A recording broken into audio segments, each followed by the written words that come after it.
cellphone ko, pare. Mag-iisang taong pa lang yan. May tulo na kagad. Ay, bossing! Baka naman kasi hindi matibay yung ginamit nyo. Dapat ang gamitin mo ay cherry loom, ang yerong aluminum. Basta yero, cherry loom. Tibay protektado sa pangmatagalang yero. Mainit at makabuluhang talakayan tungkol sa sports, kumpleto yan dito sa Power and Play. Mula sa mga paborito at naglalakihang atleta hanggang sa mga natatanging Pinoy sports figures na dapat nyong makilala. Ihahatid yan dito sa Power and Play.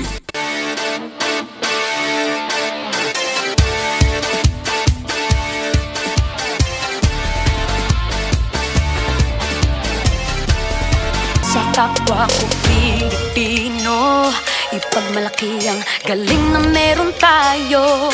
Ilantad ang likas nating talento at magdala ng saya sa mundo. Sa harap ng pagsubok ay di susuko, para sa pangarap tayo'y porsigido.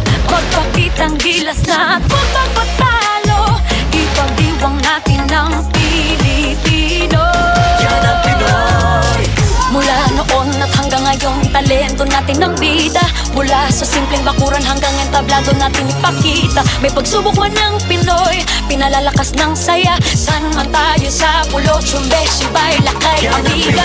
Sama-samang pakita ang galing natin katropa sa kapwa ko Pilipino.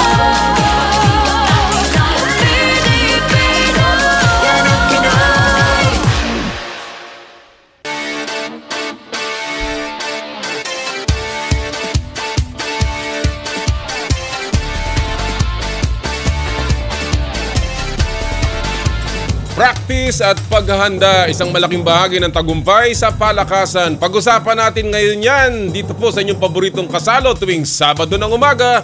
E di paano? Bangon na! Power and Play na! Power and Play with Noli Iyala.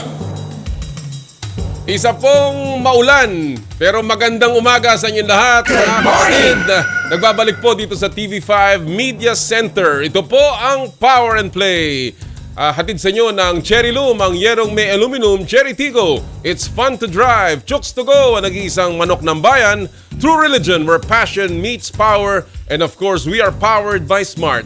Live smart.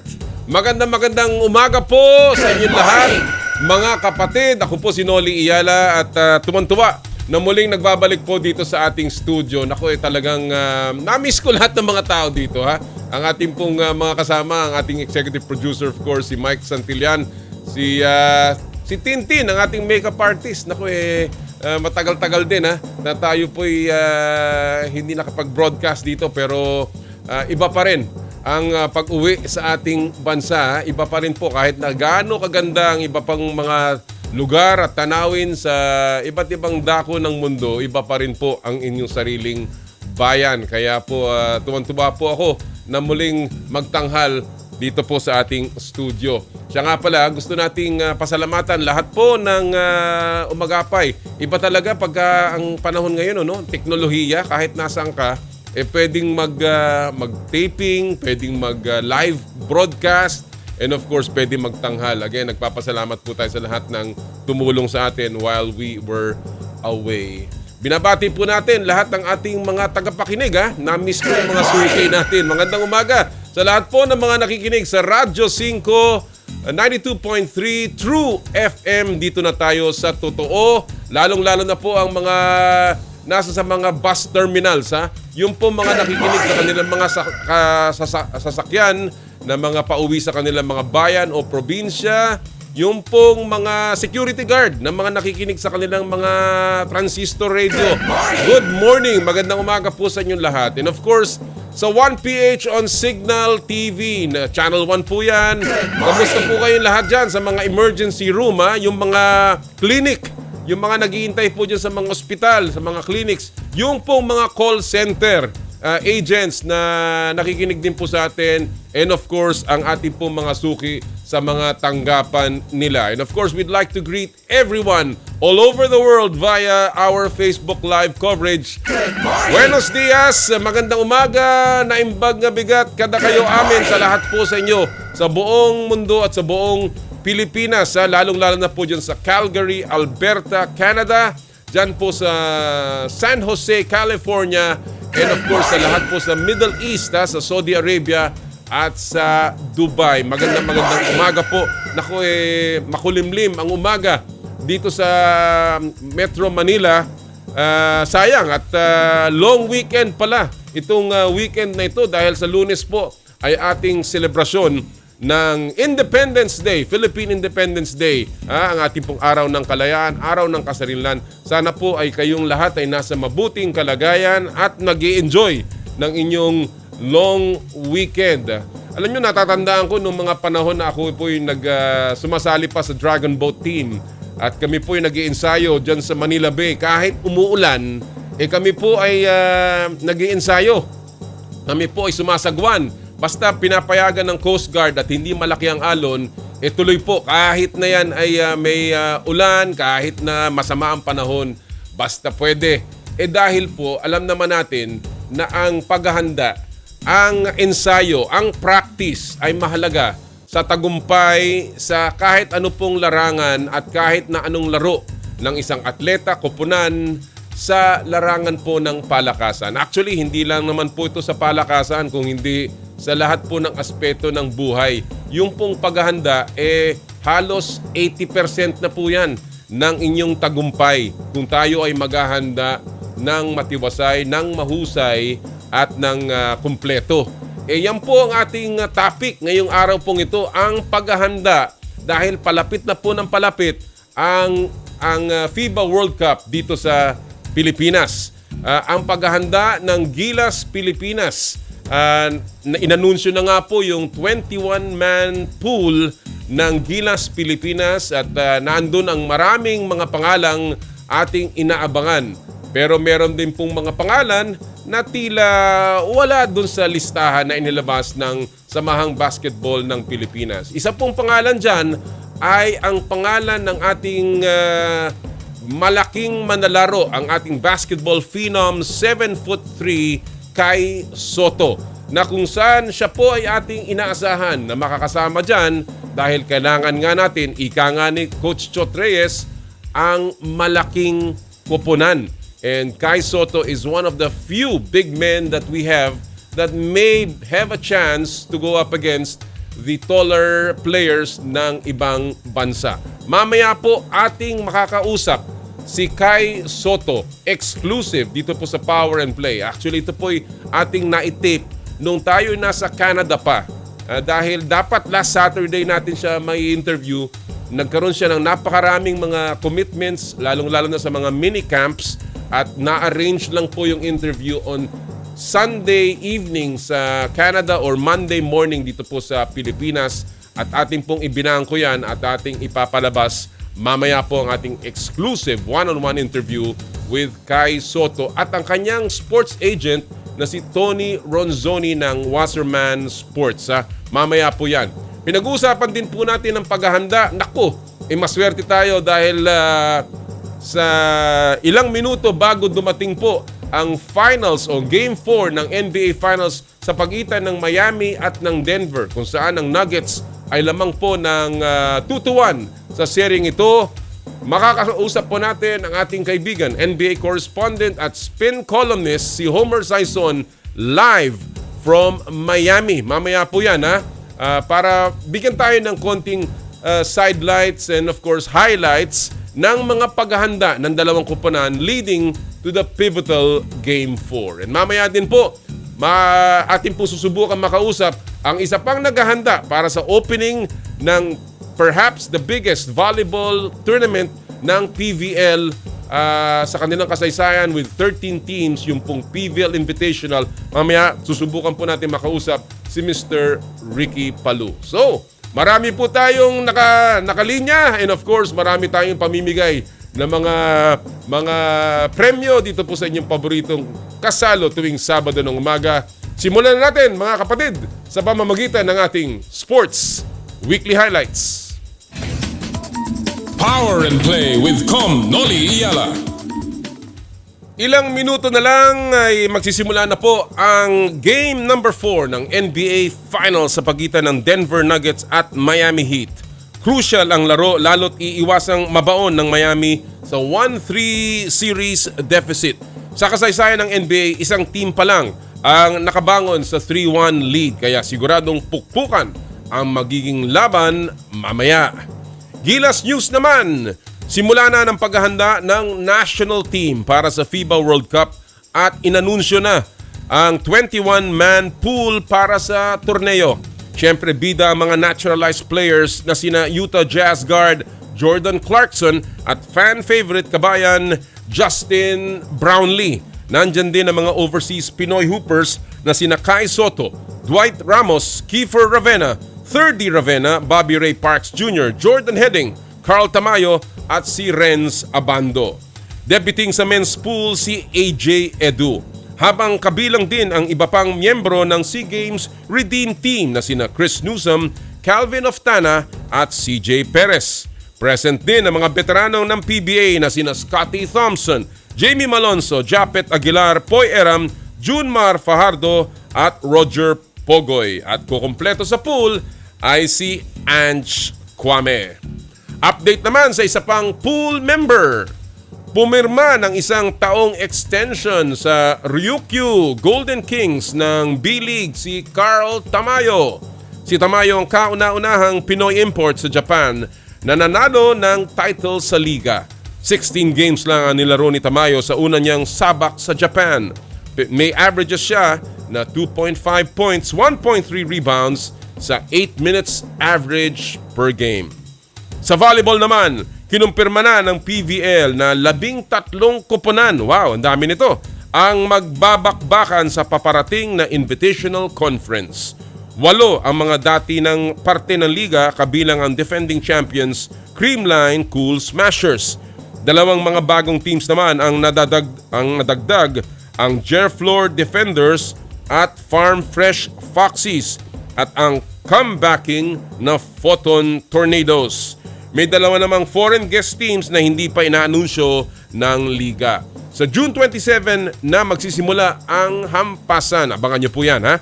Sa football naman, umangat sa ang world ranking ng Filipinas team. Isang buwan bago ang FIFA Women's World Cup. Number 46 na ang Pilipinas sa ranking. Wow, congratulations! Mas mataas yan ng 3 spot sa huling pwesto ng bansa. Pangwalo na sa AFC Nations ang Pilipinas at nananatiling pangatlo sa Southeast Asian teams. Samantala, wagi ng kanyang unang title ngayong taon si Alex Ayala. Tinalo ng Pinay tennis sensation si Valentina Reiser ng Switzerland sa score na 6-3, 7-5 sa W25 Yekla Final sa Spain. Ito na ang pangatlong ITF Pro Crown ni Ayala. Naglalaro ngayon sa Madrid, W25 si Alex at pasok na rin siya sa quarterfinals. At yan po ang buod ng ating mga balita sa Sports Weekly Highlights. Again, congratulations sa aking pamangkin na si Alex Ayala sa kanyang pagkapanalo at sana nga ay magtuloy-tuloy na. Alam nyo, maganda yung progression ng bata kahit paano dinadahan-dahan ang kanyang mga torneo para po ay talagang masanay. Hindi lamang sa pace ng laro, sa bagong conditions ng women's pro game, kung hindi sa mga kalaban niya na mas matatanda at mas malalakas kesa kay Alex. Kaya patuloy po nating ipagdasal ang ating kababayang tennis sensation si Alex Ayala. Samantala, pinag-uusapan po ang pagdarasal si SBB President Al Panlilio ay nanawagan na po ng unity, a call to rally around Gilas, Filipinas as we enter the final few months bago po tayo mag-host ng FIBA World Cup. Kagaya po ng nabanggit natin, naglabas na po ng 21-man pool ang SBP para sa posibleng bubuo ng FIBA or rather yung FIBA World Cup lineup ng Pilipinas. At nabanggit nga natin kanina po ang mga players at puspusan na rin daw ang paghahanda para sa ating hosting kung saan iba't ibang mga sangay ng gobyerno at ng pribadong sektor na po ang nagsama para siguraduhin magiging matagumpay ang ating hosting ng FIBA World Cup. Something that we have not done in so long a time. I think 1978 yata yung huli po nating pag-host ng FIBA World Cup. So, bagamat puspusan na po ang paghahanda at yan po nga ang ating pag-uusapan ngayon, meron pa rin mga haka-haka na may mga players na hindi po napasama doon sa FIBA World Cup pool o yung lineup na inihain at isinumite ng SBP. Kaya po ito ang ating pupulsuhan ngayong araw pong ito sa ating Pulso ng Bayan. Hatid sa inyo ng Chooks to Go, ang nag-iisang manok ng bayan.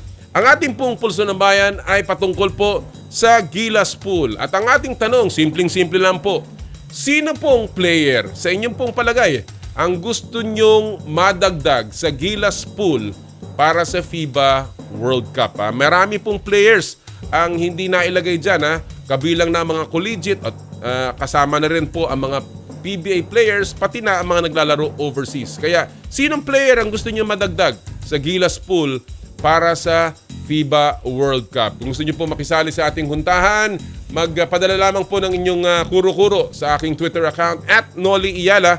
Follow na rin nyo po.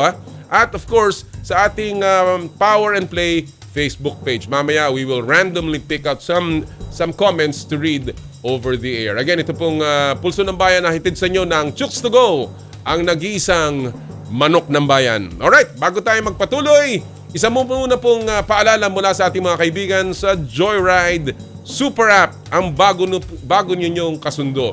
Ito po ang ating Joyride Super App Top Up promo sa Power and Play. Napakasimple lamang po para manalo ng 1,000 pesos JR Pay wallet credits mula sa Joyride. I-download lamang ang latest version ng Joyride Super App. Kung kayo po'y nanonood ngayon, i-scan nyo lang po yung QR code na nasa inyong television screen.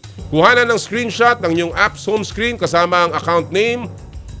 Ipadala ang screenshot sa Power and Play Facebook page via private message. Isama nyo po ang inyong buong pangalan at registered mobile number sa inyong Joyride account. At kami po ay pipili ng 5 mananalo ng 1,000 pesos e-wallet credits o JR Pay wallet credits at the end of the show. At inyong pong magagamit yan sa motorcycle taxi, sa delivery, and of course sa Joyride car ng Joyride Super App. Alright mga kapatid, we're ready to go. We're ready to roll. Ngayong Sabado po ng umaga, 3 ng Hunyo. Bagong buwan, bagong usapan, bagong huntahan sa inyong paboritong Fast Take. Power and Play with Noli.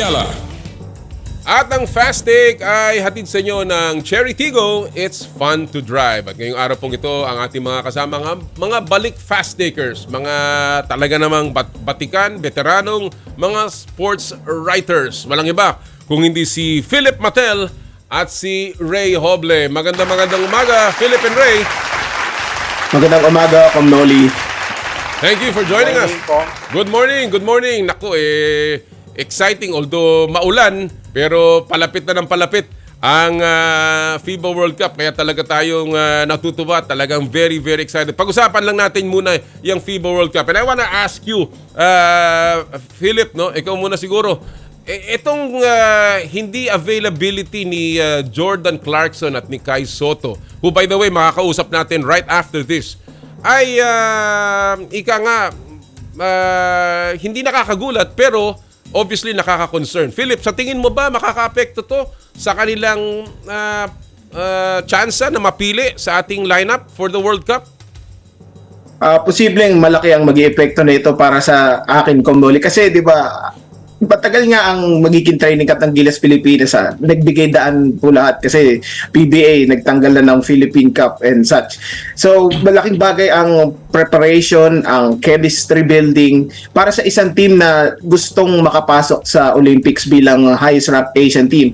Pero kung magpapasok naman tayo ng mga players na kasing galing nila, Kai Sotto at saka ni Jordan Clarkson, hindi naman siguro mahirap na mag-adjust ang isa't isa para sa magandang laro sa darating na FIBA World Cup.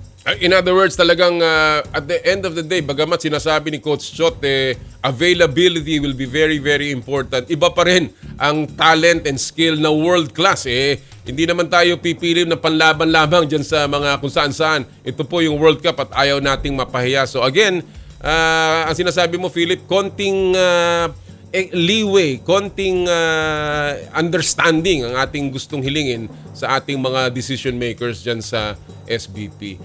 Let me go to another topic, Ray. Recently, nabalitaan nga natin na si Governor Dennis Pineda ng Pampanga na sana'y magiging governor ng Converge ay hindi pinayagan ng PBA na makapasok sa PBA board, and nagsalita na yung mama na sinasabi niyang disappointed siya at bagamat ganun pa man ay sumusuporta pa rin siya sa PBA, although he called out the PBA on certain issues na ika nga sabi niya ay nakakahadlang sa paglago ng ating Pro League. Anong impact nitong rejection ni kay Governor Pineda sa tingin mo, Ray, sa Converge at of course sa PBA? Well, it has a big impact, Commissioner, no? Kasi ang ano nga natin dito, ang gusto nga sana natin mangyari, that somehow magkaroon ng boses yung mga independent teams, no? Like Converge, for example, no? Yan ang isa na gusto nating makita. Kasi yun ang madalas na hina-highlight ng mga PBA fans in particular, no? Yung liga natin is nagiging monopoly na lang, no? Nagiging duopoly na lang ng San Miguel teams at saka ng MVP group, no? And which is the reason why gusto natin makakita ng isang team that somehow can make an impact in the PBA, and that is Converge. And so far, unti-unti naman na ipapakita ng Converge yan, no? The previous 2 seasons, no? In less than 2 seasons nagawa nila yan, no? And somehow gusto sana nila magkaroon ng boses na through Governor Pineda. Pero yun nga, hindi nangyari. Oo. Well, tama ka, Ray, no? Hindi lamang gusto ng fans na makakita ng ang paglago ng independent teams at makasama dyan sa mga playoffs. Pero gusto rin natin makuha yung wisdom mula kay Governor Delta. Sapagkat alam naman natin kung ano ang kanyang karanasan pagdating sa basketball. Hinubog niya napakaraming players, lalong-lalo na yung mga galing sa Pampanga. At yung kanyang karanasan, hindi lamang bilang isang agent, hindi lamang bilang isang sports official, kundi bilang isang coach. So, sayang ang pagkakataon sana. At sana magbago pa ang isip at kalooban ng ating mga nasa PBA board. Alam mo, hindi na tayo naninirahan sa 70, sa dekada 70 o dekada 80.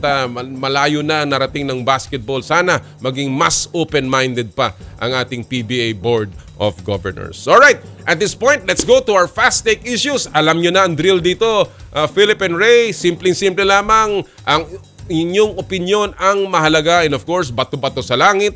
Tamaan, huwag magagalit, walang tama, walang mali. Simulan natin sa ating unang fast take issue of the morning. 1 minute to answer our questions. Ang unang tanong, anong masasabi nyo sa 21-man pool ng Gilas, Pilipinas? I'll begin with you, Philip. 1 minute, go!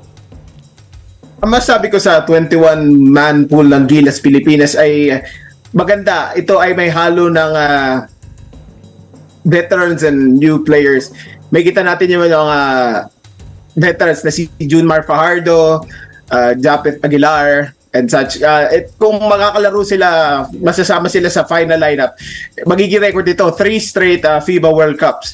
Hindi ito nagawa ng mga players natin noong araw sapagkat na-suspindi tayo noong 1963. Meron din tayo mga ibang veterans, mga madalas maglaro sa Gilas, Pilipinas. Nandiyan si Kiefer Ravena, 30 Ravena, and such. Nakikita rin natin yung ating PBA MVP, Scottie Thompson, and mga baguhang players tulad ni Jamie Malonzo at saka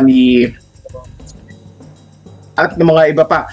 Nakikita natin na iba-iba ang halo ng Pilipinas, pero sa tingin ko mapupunan ni Coach Chot Reyes, Coach Tim Cone, and others na may pasok sana si either Justin Brownlee, Kai Sotto, or Jordan Clarkson para naman magkaroon tayo ng magandang chance na makapasok sa Olympics. Well, maganda yung himay mo doon, Philip. Talagang well-researched at natutuwa ako na nagkaroon tayo ng additional information ng mga sinabi mo. Ray, same issue. Ano ang take mo dito sa nilabas ng SBP na 21-man pool ng Gilas Pilipinas. 1 minute, Ray. Go! Well, looking at the lineup, Commissioner, makikita mo kagad no, yung projection natin na magkaroon ng tallest ever lineup in years, no? Probably in history ng Philippine basketball, no? We're seeing Kai Sotto, we're seeing AJ Edu, Junmar Fajardo, Japet Aguilar, even si Carl Tamayo. Matatangkad nga yan ng mga wing players, no? And Jamie Malonzo, no? So we're going to see a tallest ever Philippine team assembled. And not to mention that we're going to have Jordan Clarkson as well being our naturalized player, no? Pero one thing na makikita mo rito sa Gilas Pilipinas right now, yung positionless basketball, no? And so far, ang dami natin nakikita the previous windows, hindi sila gumagamit ng pure point guard, no? That's one of the things na nakikita natin mga added dimensions sa laro ng Gilas Pilipinas. Very, very interesting and a good point na positionless.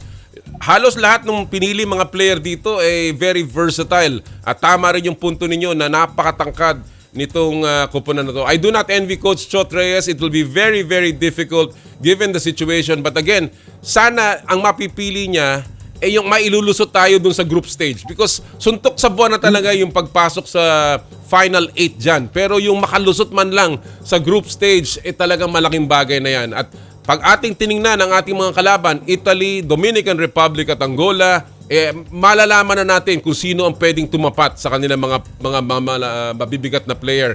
Sana hindi maglaro si Carl Anthony Towns para sa Dominican Republic, pero pag siya'y dumating, alam na natin kung anong klaseng players ang dapat nating hugutin as well. Alright, let's go to our second fast take issue of the morning. Ito naman ay patungkol sa gaganaping NBA Finals na Game 4 mamaya-maya lamang. Ang tanong, sa likod ng 1-2 deficit ng Miami Heat playing on their home court, sa tingin nyo ba ay makakabalik pa kaya ang Miami Heat sa NBA Finals? Sisimulan ko with Ray. 1 minute, Ray. Go! Well, Commissioner, I think makakabalik pa naman yung Heat, no? But it's different from saying that they can still win the championship, no? We can see clearly the advantage of the Nuggets, and that is the two most important positions in basketball. The center spot at saka yung point guard spots. And when you see those two Denver players, si Jokic at saka si Murray, setting history na both of them setting a triple-double performance, and that spells trouble para sa Miami Heat, no? And yun nga ang isang bagay na kinakailangan makontrol ng Miami. Siguro ang kinakailangan nilang isipin now more than anything else of getting a game, it should be more of a possession.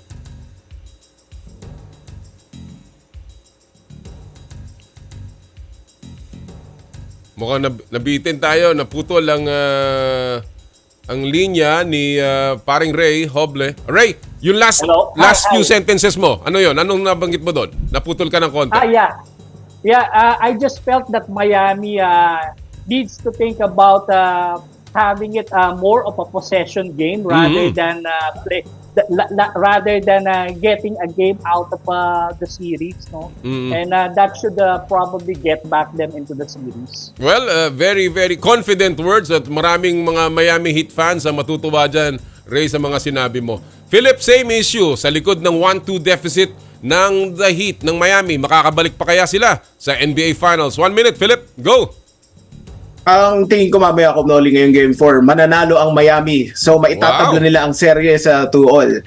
Pero ang tingin ko sa kalalabasan na series, papaborito sa Denver Nuggets. Babalik sila sa ang NBA Finals sa Denver for Game 5 at nakita naman natin kung paano gumana ang altitude doon, ang taas ng pagkaka-situate ng Denver. Mas manipis ang hangin, tapos maingay ang mga miro nila. Sobrang galing din ngayon ni Nikola Jokic, who is averaging 33.3 points, 14 rebounds, and 9.3 assists. Siyempre kasama naman niya, katuwang niya si Jamal Murray na may 26 points, 6.7 rebounds, and 10 assists per game. Mahirap tibagin yung dalawang yun.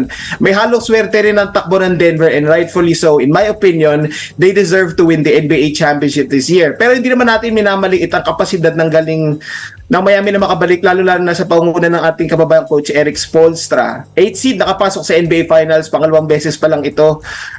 Denver in 7 in my opinion. Wow. Well, at least binibigyan mo ng chance ang Miami Heat, and that's all they need. Alam mo, sabi nga ni Jimmy Butler, we're not in unfamiliar territory. Ilang beses na kami sa serye ay underdog, pero nakakabalik kami. And I agree with you. I think the Miami Heat culture is the reason. Talagang porsigido, nagsasakripisyo, and I think they will still stretch the series. Although tama ka, I think Denver is just too talented, especially in scoring duo na Jokic at Murray. I think the key here is defending that the duo in their two-man game, yung screening leading to points ng Denver at yung Miami Heat 3-point shooting. Malalaman natin yan sa ilang minuto. Alright, third and final issue of the morning. Ito naman ay patungkol pa rin sa FIBA World Cup, kung saan naglabas na ang mga kuponan, lalong-lalo ng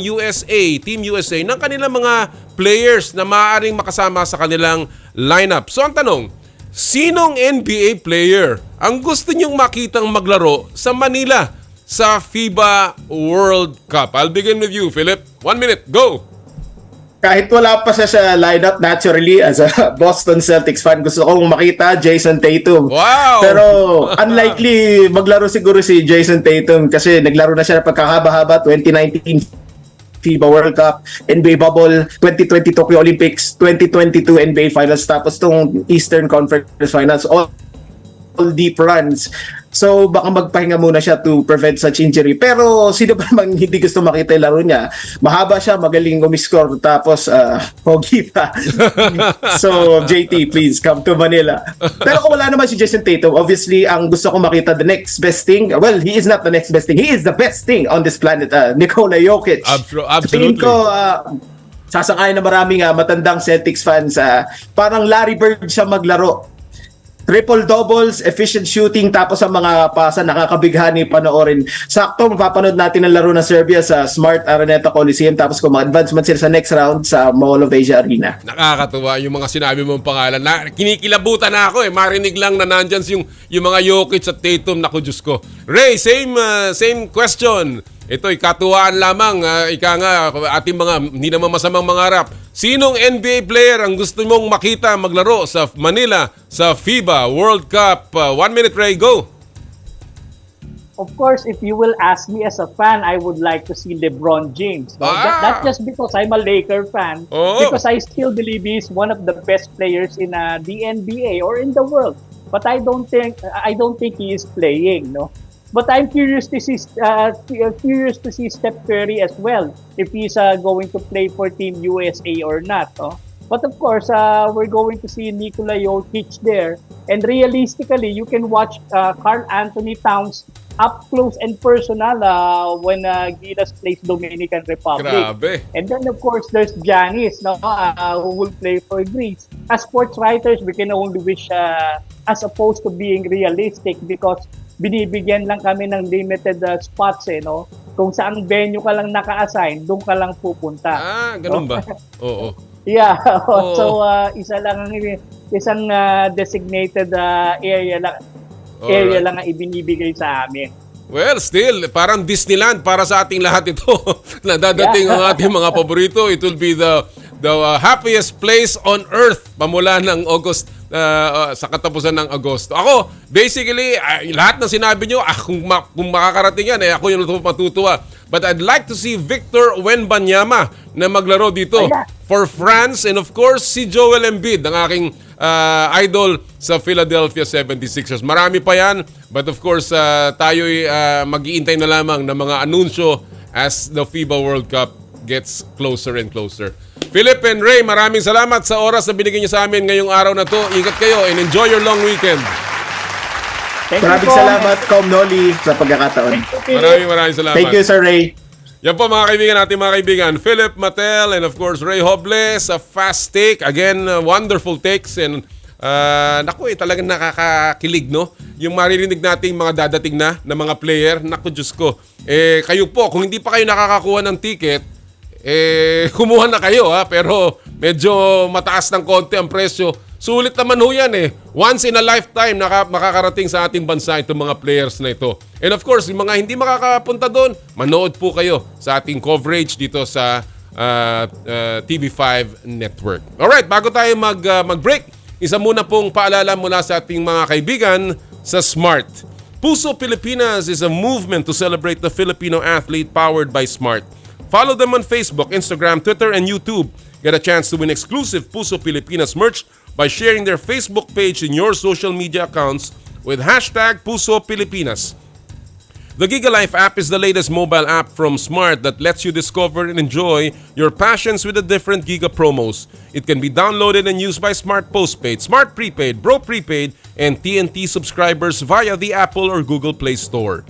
What can the Giga Life app do for me? Check your balance, monitor your current subscription, top up using debit credit card, subscribe to the latest Giga promos, monitor your data consumption, auto-detect your mobile number when you are connected to Smart Network one-tap subscription to the most popular offer, Giga Video 99. And of course, Power and Play is powered by Smart. Live Smart! Sa ating pagbabalik, ang ating pong makakapanayam exclusive dito po sa Power and Play, Kai Sotto, yung ating pong pinagmamalaking Gilas Hopeful. Ito po ang Power and Play, hatid sa inyo ng Cherry Loom, Cherry Tigo, Chooks to Go at ng True Religion. Ang oras po natin, 8:36 ng umaga.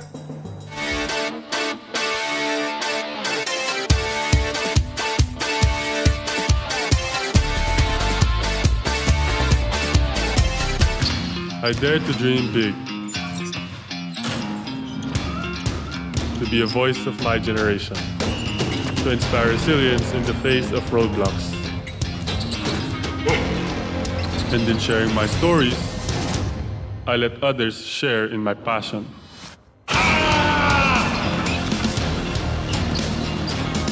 Follow Kai's stories on Twitter and share yours. With Smart Double Giga Stories. Share 2 times the passion with 2 gigabytes for Twitter and more. Guaranteed every day, plus data for all sites. Simple, smart ako.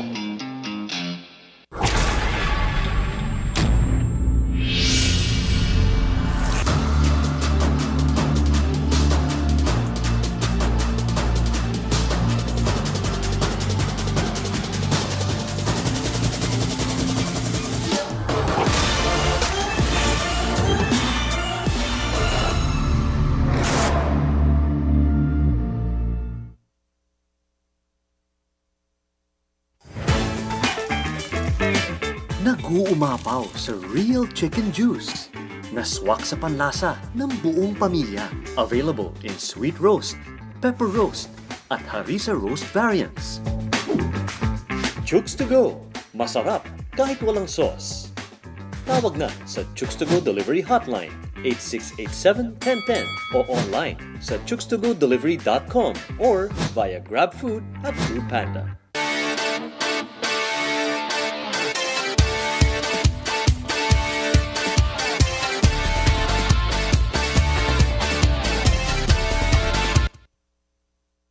Na-miss mo ba ang game kagabi? Gusto mo bang malaman ang latest happening sa sports? Like and follow us on social media. Pwede mo nang balik-balikan ang mga paborito mong games anytime, kahit saan. At pwede mo nang i-share sa tropa. Dito lang tayo sa nag-iisang go-to tambayan ng lahat at One Sports PHL on social media.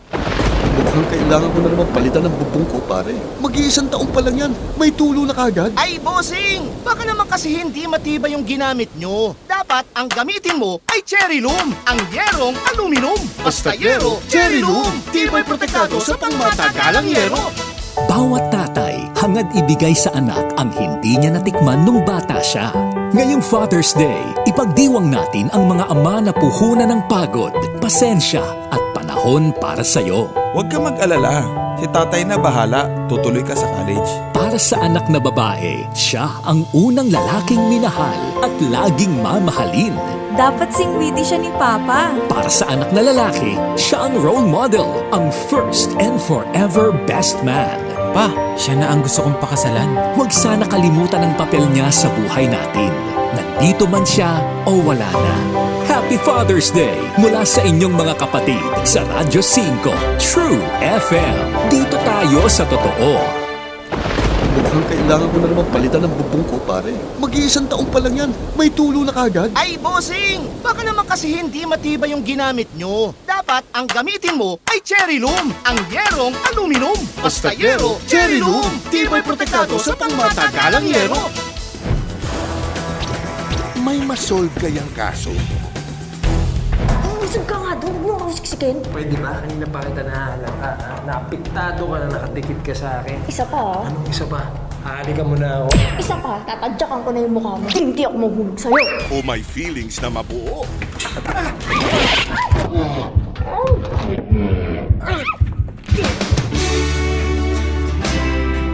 Ikaw pa yata mahuhulog sa akin eh. Jack and Jill sa Diamond Hills. Tuwing linggo, 6 p.m. Tutok lang sa TV5. Mukhang kailangan ko na naman palitan ng bubong ko, pare. Mag-iisang taong pa lang yan. May tulo na kagad. Ay, bossing! Baka naman kasi hindi matibay yung ginamit nyo. Dapat ang gamitin mo ay cherry loom, ang yerong aluminum. Basta yero, cherry loom. Tibay protektado sa pangmatagalang yero. Tutukan gabi-gabi ang malalimang pagsisiyasat ng mga napapanahong balita. Hihimayin ang iba't ibang anggulo para sa mas malawak na diskusyon at impormasyon. Samahan sina Ed Linggao at Mian Los Baños mula sa Frontline tonight, Lunes hanggang Biyernes, 10:35 p.m. sa TV5.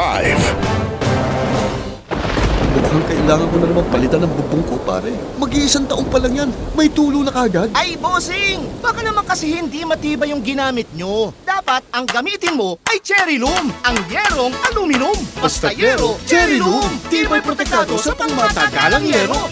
Broadcasting from the Radyo 5 Studios in Reliance Street, Mandaluyong City, in Mega Manila. 25,000 watts of true broadcast quality. Mas pinalakas, mas pinalawak, mas pinalinaw na tunog ng AM sa FM. Ito ang 92.3 Radyo 5 True FM. True FM. Dito tayo sa totoo. Power and Play with Noli Iyala.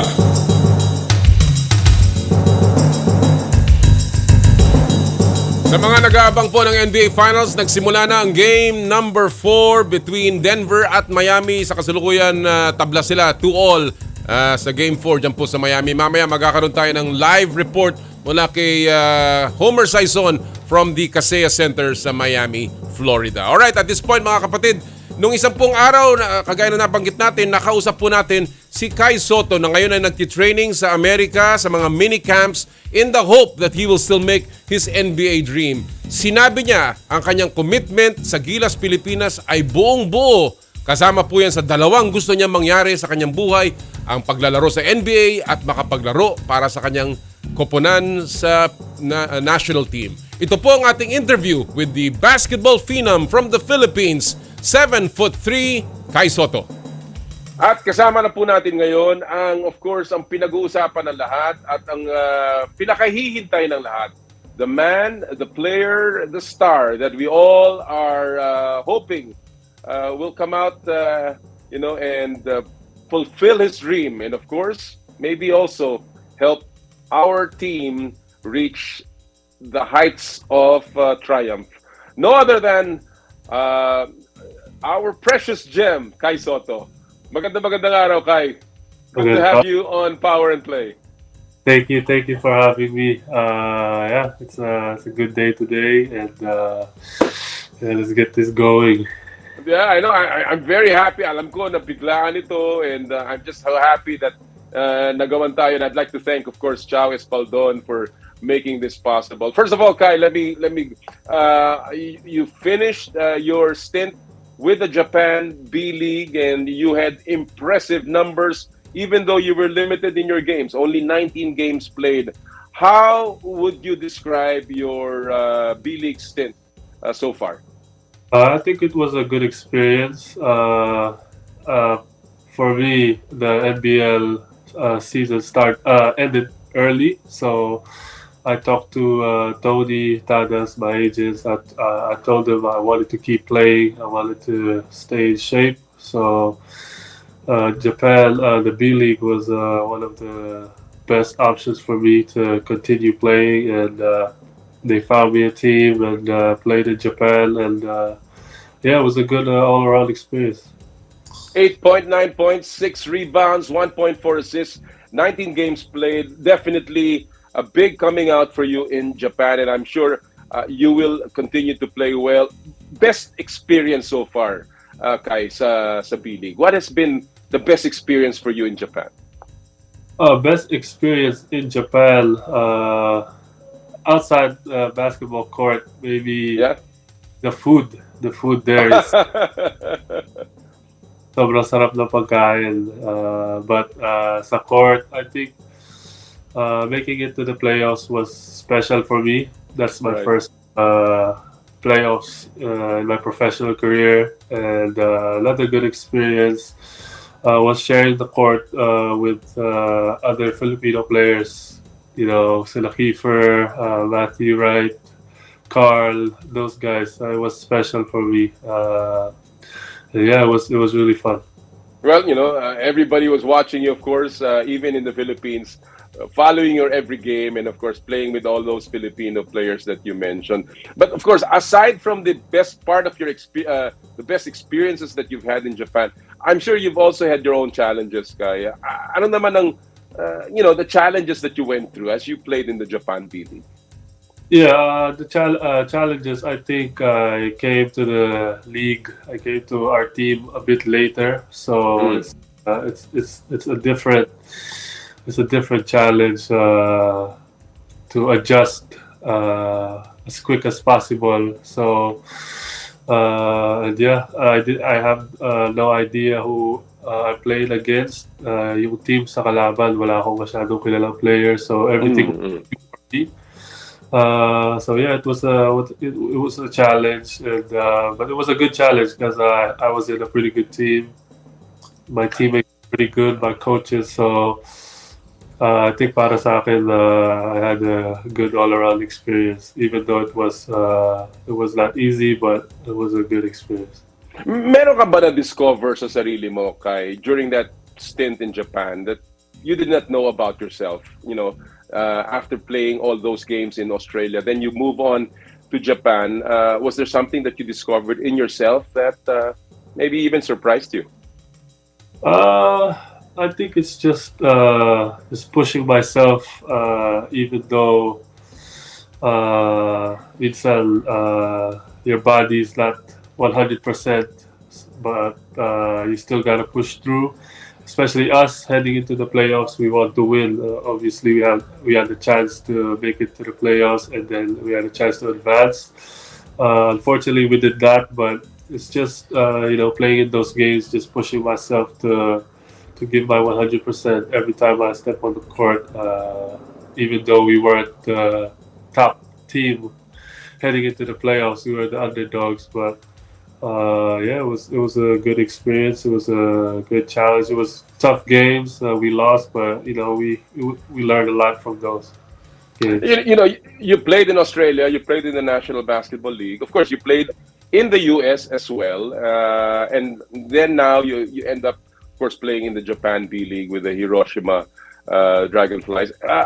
I want to ask you, Kai, kung i-compare mo, if you compare all these three stints of yours, your experiences in Australia, in the US, and of course in Japan, how do they compare? I guess in terms of the competition, as well as of course in terms of the development that you've gotten from these leagues.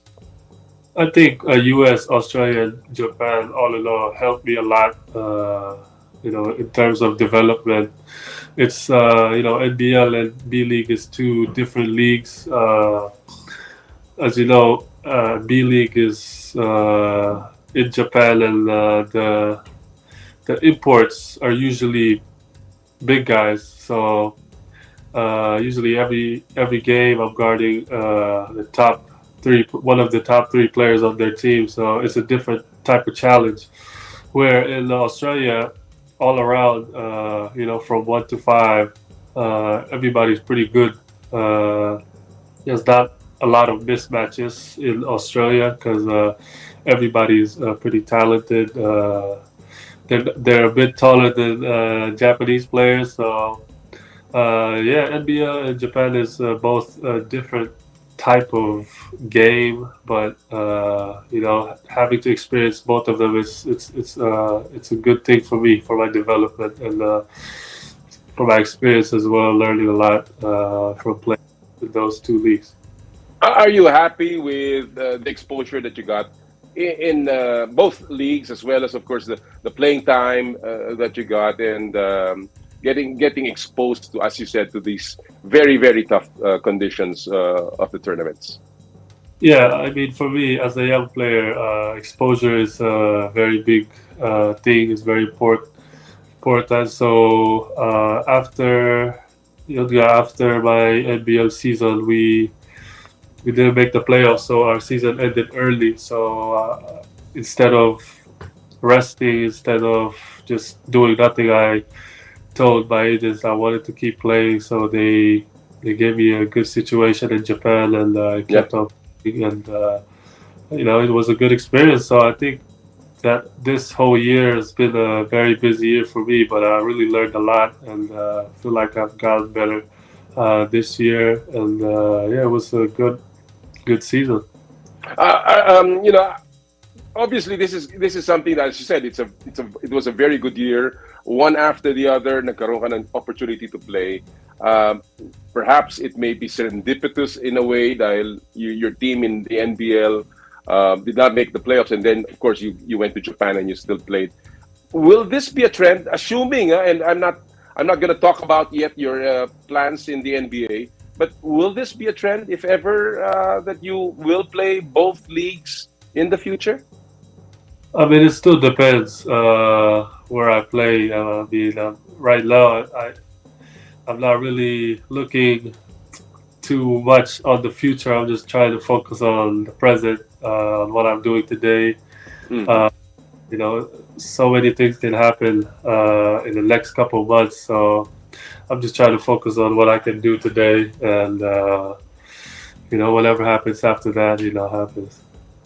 Well, let's talk about today then, because I think that's really what a lot of people are asking about. Nasaan na ba si Kai? What is he doing?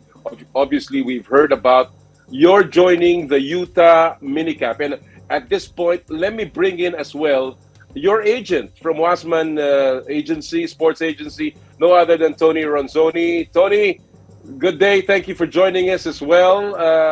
First of all, this is my first time to be talking to you. How big, what did you see in Kai, in the Wasserman group, that, convinced everyone there that this is a guy that, should be part of our pool? Yeah, we were fortunate to get introduced. We've known Kai just from the NBA circles and just watching him as a younger player in Philippines develop and grow.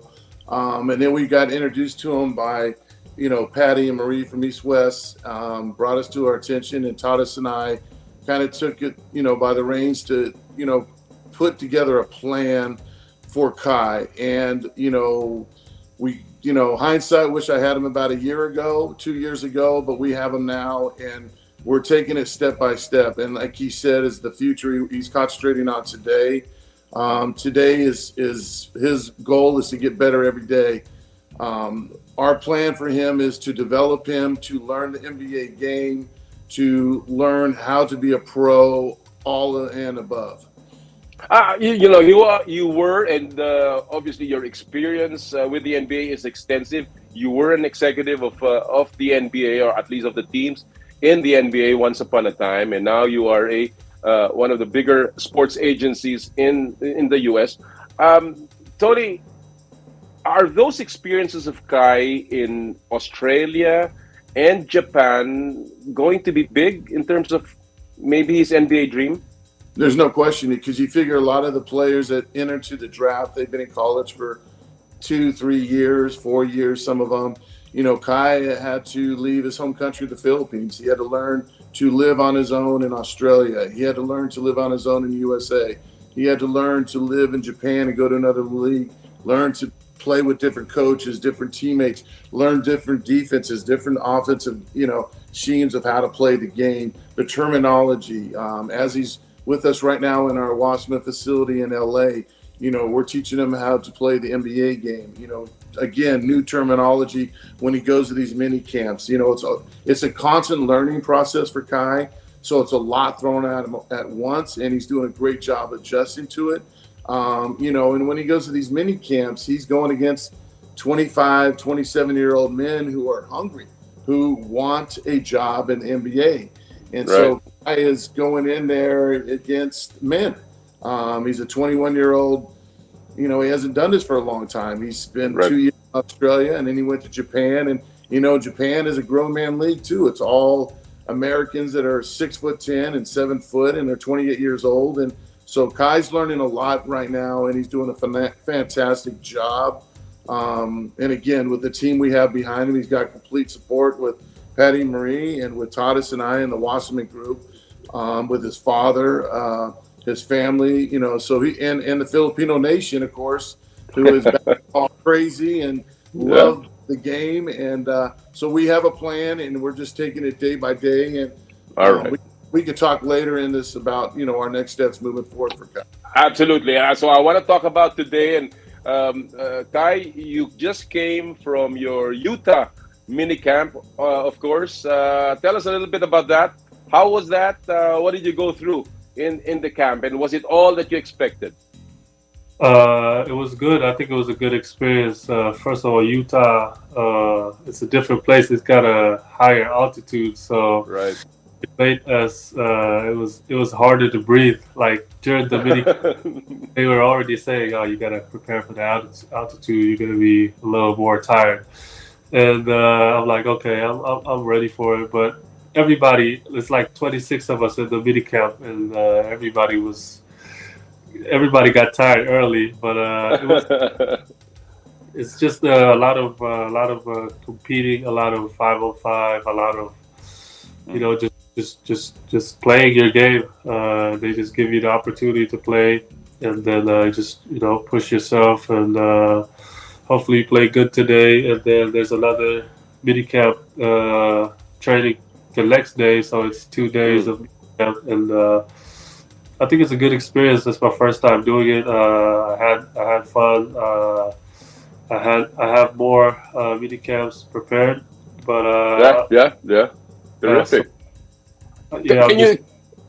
Can you tell us a little bit about who was in the mini camp? Who were the people there? I mean, who were the other players that you saw there that obviously are trying to make a team, as Tony said a while ago? Well, some guys there are players from overseas. Some guys played in the G League, and some guys are before past NBA players who are trying to back on the roster. Wow! So as what Tony said, you got a lot of guys that like me, who wants a job or who wants a spot on an NBA roster. So during that day of the minicamp, it's very competitive. Well, Tony said, mentioned about the NBA game, that you are learning the NBA game. Kai, when you compare it with the Japan B League, for instance, your stint in the NBL, your stint even with Ignite, for instance, what does this NBA game look like, and how are you learning this right now, Kai? How are you adjusting? Obviously, the NBA game is faster, more athletic, and the basketball court is a little bigger than the normal FIBA court. But yeah, the NBA game is not easy, but it's fun to play because it's fast paced. You can pretty much do what you want to do on offense. It's just fast for me. It's just faster and more athletic, so that's what makes it more fun. Tony, let me ask you about these camps. What are teams? What are scouts? What are coaches looking at in these camps from players like Kai Sotto? They're looking at, can he be coached? Is he coachability? That means when they write up a play, can he adjust to it? Does he know where to go at the right place, the right time? Does he have a good pace? Is he in condition?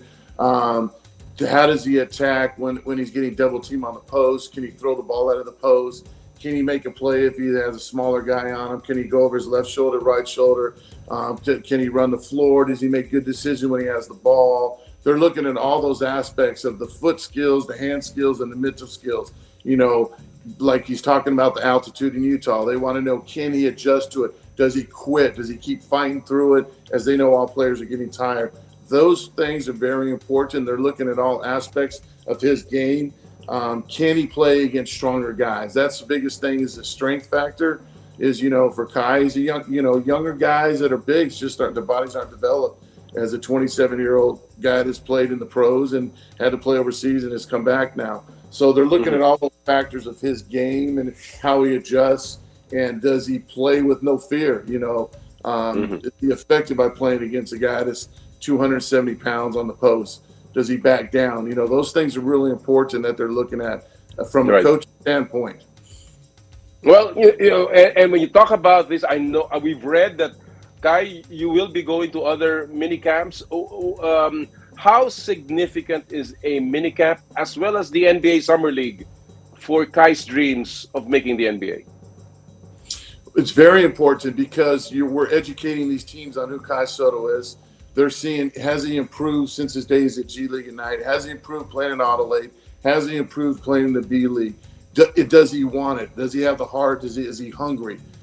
He has all those. He just got to show it to these teams. He's, you know, again, if we could have reversed this a year ago, we would have had Kai work out with probably 15 NBA teams, put him in a position to be ahead of where he is now. We're playing catch up right now, which is fine. We're just going a different way of doing it to get him to the next spot, the next level. So he's got a couple more mini camps to perform at, and we're continuing to work him out for the whole next month to get him ready for the camps and everything that's moving forward. Kai, are you a better player now? After all that you've been through, and now that you're going through these mini camps, you know, you went through, of course, prior to that, a lot of scouts had looked at you, but do you think you're a better player now, Kai? I feel like I'm a better player. I feel like I get better every day. And a lot of it is mental as well. I've learned so much from my past experiences, playing in all these different leagues, different games. But yeah, I feel like I'm a better player now, and I just have to, as Tony said, I just have to show it. I just have to my best, my 100% effort every time I step on the court, and you know, those are the things that I can control, and that's what I'm focusing on. And well, you are obviously targeting the NBA Summer League, and you know, we've read about this, that in July that is the plan, Tony. But let me ask Kai, what do you expect from the NBA Summer League? It will be competitive. So a lot of I think the NBA rookies will be there. A lot of guys like me who wants to have a spot on an NBA roster. Everybody's chasing that same goal, same dream. So it's going to be competitive. So yeah, it's going to be fun as well. So I can't wait. I hope to get on a team in the summer league. Then I could show what I can do. For those that are ignorant, Tony, how does that happen?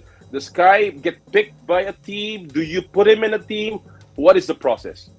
He's got to show it. We've got his name out there. People were educating teams on him. That's why he's going to these mini camps. He has workouts. They know he's working out in LA. We're working on his game, trying to get him in better shape, better conditioning. There's two areas that Kai is very impressive with. One, he rebounds well. I think that's an elite skill set, and I think he needs to even expand that more. I think he can get 8 rebounds with his eyes closed. I think he needs to go to 12 with his eyes open because he's that talented. And I think that, and I'm telling him that directly, and I think his passing skills, as you can tell with the big men in the league right now, with the Sabonis, Jokic, what is elite skill passing? Kai, you can't teach Kai how to do that. He's already been taught growing up in the Philippines. To all the coaches he's had in the Philippines, to their credit, he has a skill set as a great passer. And now he just got to be more aggressive with the ball, look to score, dunk on people, just play with more aggression. And the sky's the limit. So he's there. He's there, but we're trying to push him to another level. But he's getting there.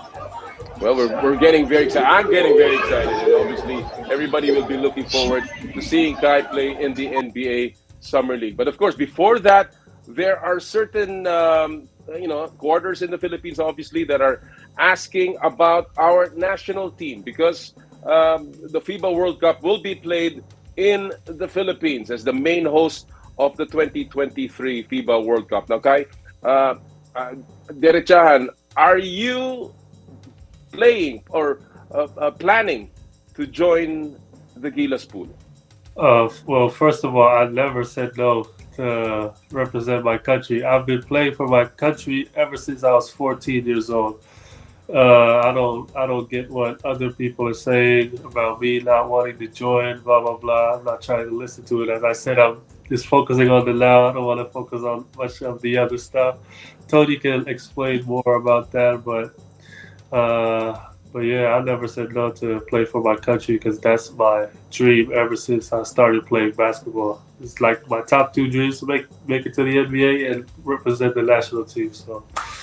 Absolutely, and that's great news. That's music to our ears in the Philippines, and obviously, many people are wondering, if ever Kai will join the pool. So let me ask you, Tony, as Kai had pointed at you, isn't it as important as well to showcase Kai in the FIBA World Cup as it is to showcase him in the NBA Summer League? No question. I mean, I worked with the USA Olympic team for 8 years. I was with LeBron and Kobe and Chris Paul and all the great players for 8 years. And that was as Kai's dream. That was my dream. And I have a great opportunity to get 3 gold medals. So, yeah, I think it's, to represent your country and have that Filipino Gilas name on your front of your jersey is huge. So, as we continue with this process, we are just, again, Kai is focusing on today, tomorrow, and that time's going to come soon. But you already heard what he said. He wants to be part of it, and we support him in whatever he wants to do. But today we got to just continue to make him a better player to pursue the first step of his dream, and then we'll go from there. Is that good, Kai? That's great. Guys, so have you actually communicated this with any of the members of SBP or with Coach Chot in Gilas?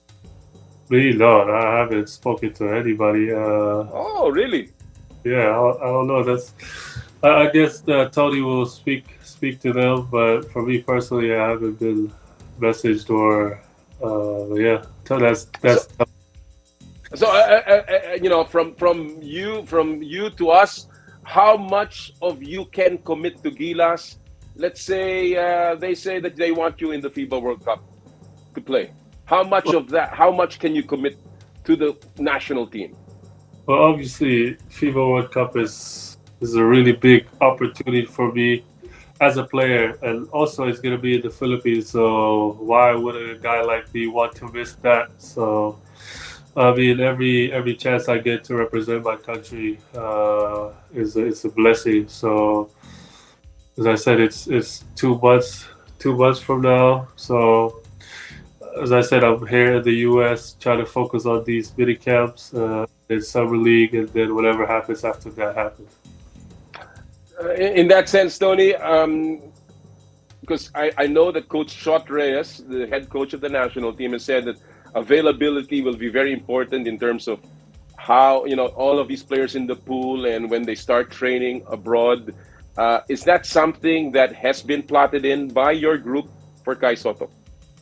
Yeah, like I said, you already heard what he wants. It's just a matter of us. We just look. What is he doing right now? He's in the gym every morning at 8:30 with our trainers.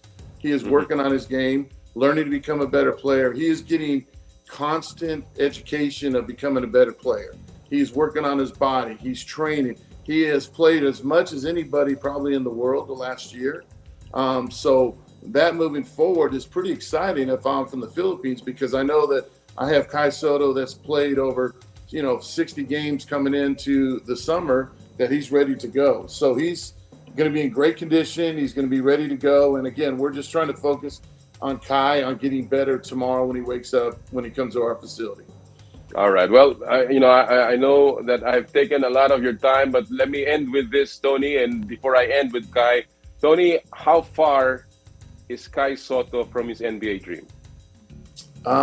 He's there. It's just a matter of him taking the next step. He's there. Skill-wise, he's got it. You can't teach height. You can't teach his ability to score, shoot the three ball. Most bigs can't shoot the three ball. Kai can shoot the three ball. So he's right there. It's just a matter of him grabbing it, and that's why we're going through the process right now. We're escalating it quickly because we're trying to get him ready. And again, we're coming up soon to 2 more mini camps. We got continuous workouts, and then we got summer league. So it's all within the next month. I mean, these next 4 weeks are very important. And Kai's got to, like, he's in his bedroom right now. He's going to be going to sleep after this because he got to get proper. Yeah, I'm keeping him up. So let me ask and end this with this guy. You know, we've already known that you have had a contract extension in the Japan B-League with an opt-out clause in case the NBA decides to pick you up. You've said that your priorities are Gilas and, of course, the NBA. Kai, are you in a better place now, and are you all set really to, serve both Gilas Pilipinas and, of course, the dream that you've been, working on? Yeah, I feel like Tony has been emphasizing this. It's just for me grabbing every opportunity I could get and showing that I'm a better player and just giving my 100% effort. Yeah, I mean, as a player, all you can ask for is an opportunity to play and to show what you can do. And I think I'm in a really good situation to do that here in the U.S. In these mini camps. So that's what I'm focusing on right now, and hopefully, I do great, and we'll see what happens. Mensahe mo siguro, Kai. Just finally, your message to the Filipino fans. Well, yan lang po ang ating panayam kay Kai Sotto, mga kapatid. Again, yung ating pong nakita doon, yung kanyang kahandaan, yung po kanyang commitment to play for the national team. Of course, meron siyang hinahabol din na personal na kanyang pangarap. At siguro hindi po natin dapat hadlangan yan. At malinaw naman ho, sinabi ng kanyang agent, kasama niya kanina si Tony Ronzone ng Wasserman Sports.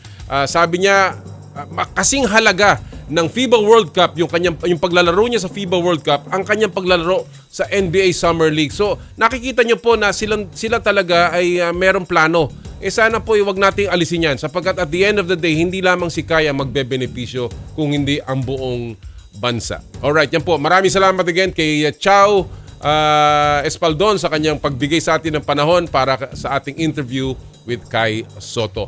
Alright, before we take a break, silipin muna natin ang isang ating viral video sa mundo ng palakasan sa ating pong Stop and Pop. Power and Play with Noli Iyala. Ang title ng video nito ngayong linggo po ito ay Focus para di matisod. Panoorin niyo po itong batang ito ha.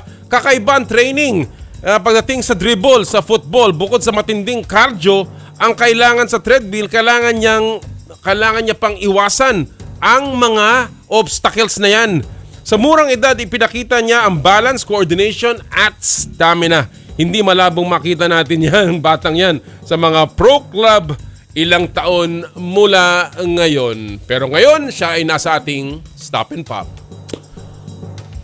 Ang score po sa laban ng Miami at saka ng Denver sa kasalukuyan, 28-25 lamang ang Nuggets. And when we return, we will have Homer Sayson live from Miami. Ito po ang Power and Play. Hatid sa inyo ng Cherry Loom, Cherry Tigo, Chooks to Go at ng True Religion. Ang oras po natin, 9:40 ng umaga.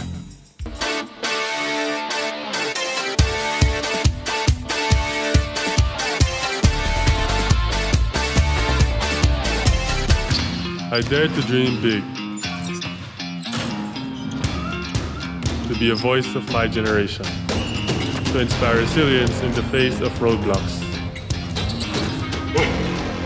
And in sharing my stories, I let others share in my passion.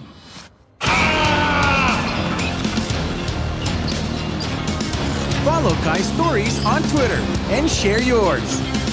With Smart Double Giga Stories. Share 2 times the passion with 2 gigabytes for Twitter and more. Guaranteed every day, plus data for all sites. Simple. Smart ako.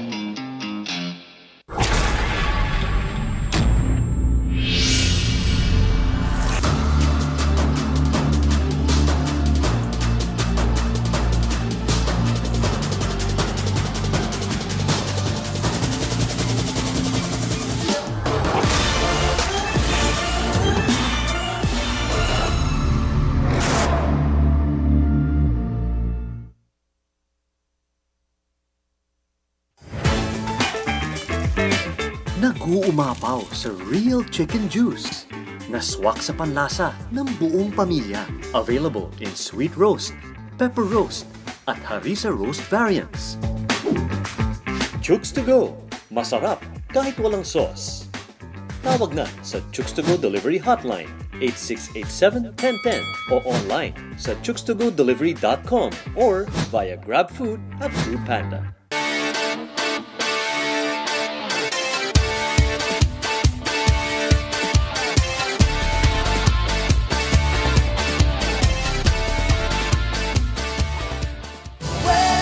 Ano ang totoong favorite song mo? Vote na sa Radyo 5 True FM FB page para counted ang kanta mo at maisali sa favorite songs ng Top 20 sa linggo. True Hit List. Alas 12 ng tanghali hanggang alas 2 ng hapon. Para makasama ang true favorite mo, vote na dito! Now na! Let's play favorites! True Hit List sa 92.3 Radyo 5 True FM. Dito tayo sa totoo.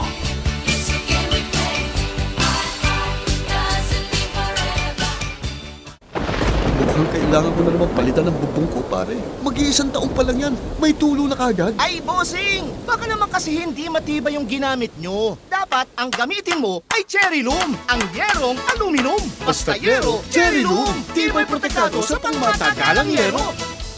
Tumulog na ang gandingan. Rinig na rinig ang Radyo 5 True FM sa 17th Gandingan Awards sa pagkilala sa mga kawani ng media na may temang Kabuhayan, Buhay ng Bayan. Pinarangalan ng UP Com Broadsop ng UP Los Baños ang programang Ted Filon, DJ Chacha sa Radyo 5 bilang Most Development-Oriented FM Program. Best FM radio program host naman po ang Queen of FM Radio na si DJ Chacha. At dahil pinapalakas niya ang boses ng masa sa sektor ng kabuhayan, waging-wagi bilang gandina ng kalikasan si Ted Filon. Dumagundong muli ang gandingan. Maraming salamat po at buong pusong pagbati mula sa inyong mga kapatid sa 92.3 Radyo 5 True FM. Dito tayo sa totoo.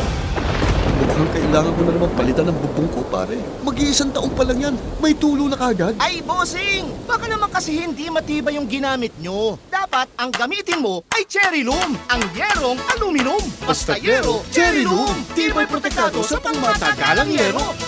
Namiss mo ba ang game kagabi? Gusto mo bang malaman ang latest happening sa sports? Like and follow us on social media. Pwede mo nang balik-balikan ang mga paborito mong games anytime, kahit saan. At pwede mo nang i-share sa tropa. Dito lang tayo sa nag-iisang go-to tambayan ng lahat at One Sports PHL on social media.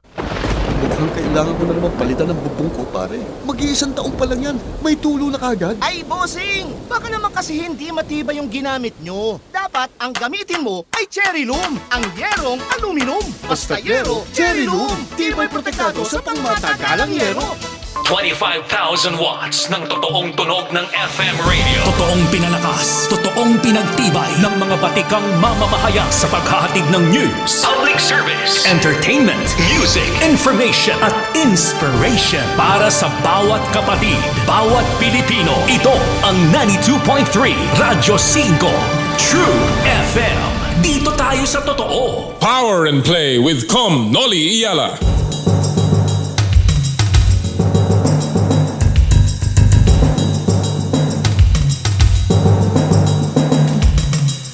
Mayang buntag kaninyo tanan mga kapatid, lalo na po dyan sa Cebu City at sa Cagayan de Oro City. Bago po natin puntahan ang anyong kababayan na si Homer Sayson doon po sa Miami, isa muna pong pagpapasalamat at pagpupugay sa ating mga sponsors dito po sa Power and Play.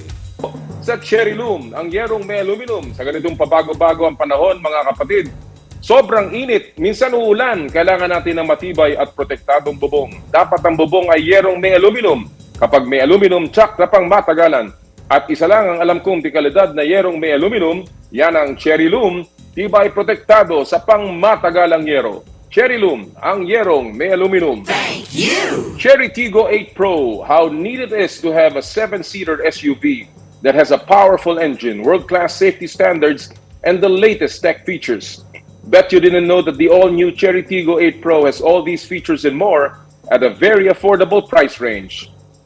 Cherry Tiggo 8 Pro is equipped with a 1.6 turbocharged gasoline direct injection engine, an advanced driver assistance system, and 12 other safety features including intelligent high beam control, lane departure warning, and traffic sign recognition. The flagship Tiggo 8 Pro allows you more control of the wheel. What's great is you can also join the green revolution with Cherry Tiggo 8 Pro plug-in hybrid electric vehicle or PHEV. So book a test drive now via www.cherryauto.ph or visit a Cherry dealership near you. Thank you! Chooks to Go, ang nag-iisang manok ng bayan. Subukan ang kanilang pinakabagong oven-roasted chicken na mas pinasarap dahil sa nag-uumapaw na flavorful chicken juice. Try their harissa roast, sweet roast, and pepper roast variants. Subukan din ang Chooks, the first dine-in restaurant ng Chooks to Go. Chooks to Go, ang nag-iisang manok ng bayan. Thank you! True religion is in the Philippines, where passion meets power. Experience it firsthand.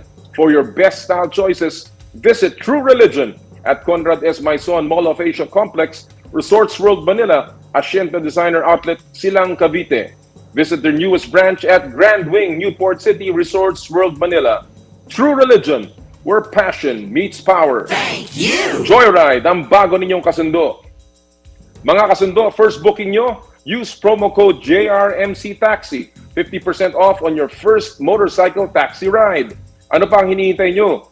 Download the Joyride Super App on Google Play Store and the App Store for your Joyride MC Taxi, which is safe, affordable, quality, and fast. Joyride, ang bago nyong kasundo. Thank you! Elms Seafood Paluto, the latest offering of the Elms Resto Bar Group, located at Unit 2, ground floor, Calle Bistro, Ever Commonwealth, Quezon City. Enjoy their delectable seafood menu in a relaxed, casual dining atmosphere for your salo-salo seafood meal. Elms Seafood Paluto. Thank you! Skin your face and body anti-aging center with branches at Alabang Town Center and Green Hills, San Juan. For your skin assessment and treatment schedule, please call 0917-890-1640 or 0977-809-8886. Asaya Subic Beach Resort. Experience the getaway that you deserve and dive into limitless happenings, rejuvenating experiences, and gastronomic adventures. Asaya Subic Beach Resort. And of course, Power and Play is powered by Smart. Live Smart. Thank you. Maraming salamat po sa lahat ng ating mga tagapagtaguyod, the supporters dito po sa Power and Play. We're going on our 6th year and going strong. Alright, at this point mga kapatid, ipasok na po natin ang ating kaibigan live from Miami, the Kaseya Center in Miami, Florida. Walang iba kundi si Homer Sayson covering the NBA Finals. Homer, magandang araw sa iyo dyan. Let me get straight to the point. I know the game is ongoing. Lamang ang Denver by 4 at the moment. What is the mood in Miami, Homer? Ito ba being treated as do or die para sa Heat?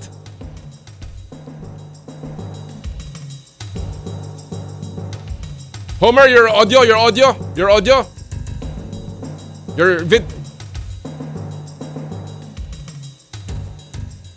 Parang nakamute ka pa yata. Alright, we'll try to get back to Homer Sayson. Siya po ay nasa Kaseya Center right now. Live po ito. And sa kasalukuyan mga kapatid, lamang po ang Denver Nuggets 40-34. Alright, we're ready with Homer. I'm here, Alright, Homer, go ahead please. Yes, Commissioner, this is excited ang mga tao dito because, it's a home game, but also there is a little sobriety kasi nga, if they lose this game, Commissioner, I don't see any reason. It's almost impossible to win game 5 and 7 doon sa Denver. But, it's Miami. They call it the Sunshine State. So, happy ang mga tao dito. Not an empty seat in the house, Commissioner. Over 20,000. The celebrities are here. Fun game so far. But, alam mo na, Denver, very tough to beat. Even on the road, Commissioner. Kanina, And, obviously, malaking problema ng Miami. Again, dealing with Jokic, dealing with Murray and the rest of the team. But we've seen in the first quarter kung paano inaatake ng Miami si Jokic. In fact, Jokic almost had a near injury. How is Jokic right now? What do you see as the difference in the start of this game number 4 para sa Miami, Homer? Well, they're trying to do what they did in game 2, Commissioner, which is to force Jokic into a scorer instead of a passer. Because when he makes those passes, he averages, like right now, he's averaging 9.3 assists per game. But if you limit those assists, that means the continuity, the communal play na famous ang Denver is missing there. But at the end of the day, Commissioner, I think it boils down to rebounding. In this series, Commissioner, Denver is plus 34 in rebounds. Tama importante ang rebound. Rebounds allows you second bites at the apple. It allows you to control and dictate the pace. Kasi mas gusto ang Miami to, if you see the pace of this game, mas gusto nila to circumvent the size disadvantage. Mas gusto nila bilisan ng laro. But Denver is more methodical and they can dictate the pace kung lamang sila sa rebound. And also, the key for Miami, Commissioner, as we see here, 41-34 dito sa second quarter, the key here is three-point shooting. Believe it or not, in the first 3 games, Commissioner, plus 51 ang Miami from three-point shooting. So if they play the perfect three-point game, a good shooting percentage, they would have a chance. But then again, like I said, Commissioner, Denver is just so tough to beat with their size, their length, and their mobility. Saka chemistry nila, Commissioner, they've been playing together since the bubble pa with only few tweaks in their lineup. All right, very, very good points sa sinabi mo. Right now, Miami's plus 3 on rebounding and of course, their three-point shooting will be key. But there's another factor na binabanggit ng mga experts. It's the pace of the game. This particular break between Game 3 and Game 4 is the least number of days of rest for both teams. And considering that Miami, or rather Denver, had to fly to Miami, sabi nila dapat daw increase ng Miami ang pace because this may just test the conditioning of Denver. Do you think that Miami is doing this? Is this something that you are noticing? Is this something that maybe could help Miami in this game number 4? Yeah, not really, Commissioner, because of 2 things. Number 1, you have to remember, Denver is so used to playing in a high altitude location. So, the pace and speed of the game, hindi problema sa kanila ron. We saw that in the Lakers series. Tapos, sa pangalawa, Commissioner, they have 9 players on their pace. So, tingnan mo, you can look back to Game 3, na Brown suddenly from out of nowhere scored 15 points. So, marami silang magagamit. We haven't even seen Caldwell Pope, Aaron Gordon exploding in this series. So, this could be the game for them, Commissioner. And right now, the pace is favoring Denver. Right now, as we speak. Oh, what's going on with Jimmy Butler, Homer? Totoo ba na meron siyang, he's dealing with some family matters, particularly with his father? Yes, totoo yan, Commissioner. But, this I won't consider that as an explanation or an excuse because this, you don't become an elite athlete when you do not have the facility to compartmentalize. Diba? These are the kinds of people, like, remember, in 1987, Joe Dumars, his father died on the morning of Game 3 of the NBA Finals. He scored 37 points, Commissioner. So these are players. These are players that are elite players, and like I said, would have the facility to compartmentalize. So Jimmy is he had carried this team even before. You have to remember, Commissioner, for Miami to get here, they were 3 minutes away from elimination. Natalo sila. Remember, natalo sila sa Atlanta in their opening play-in game, and then they have to beat the Chicago Bulls down 8 with 2:57 to go. Kung natalo sila in that game, they would have been eliminated. And then he had to carry them against the Knicks, carry them against the Celtics, and now against the Denver Nuggets. You can only expend yourself so much. That's why Jimmy Butler, Commissioner, is only averaging 20 points in this series. And then you look at his shooting percentage, it's 33% on the field. So it's fair to say na, yung sinabi mo na there's 2 games in between lang or 2 days, maybe that's not helping Butler either. So yun ang, medyo napapagod na rin si Jimmy Butler, Commissioner. And you have to remember, in the series against Boston, he's in Milwaukee, the series against Milwaukee, remember, he sat 1 game because of a sprained ankle. All right. So he's banged up and he's tired and carrying the team for as long as he had carried them. Well, sa tagal ng mga seryeng nilaro nila, of course, mas pagod ang Miami having to go through the play-in and of course now all the way to the NBA Finals. Let's talk about the other superstar on the other team, Nikola Jokic. 11 triple-doubles in 18 playoff games, 2 out of 3 in the finals. How is Jokic redefining basketball and the European player, Homer? What is the sense now in the NBA? No, Commissioner, alam mo, they always say na mabait daw si Jokic. Pero may bisyo pala, Commissioner. Alam mo anong bisyo ni Jokic, Commissioner? Oh. Ginawa niyang bisyo na mag-triple-double every game. So it is so, Commissioner, this has to always be, even back to the days of Drazen Petrovic, Tony Kukoc, those guys from Europe who had come before him, the secret or the main weapon that they brought to the game was the community play, the willingness to pass, to give up a good shot or a better one. And it's, what makes it special also, Commissioner, is this, the ability to handle the ball. How many times have we seen Jokic rebound the ball and lead the fast break? And that's what makes him so difficult to defend. And then yun na nga, he has the peripheral vision of a fish. Makikita niya maski anong angle, the bounce passes, the nifty, fourth-court passes. Ang galing talaga. It's so hard.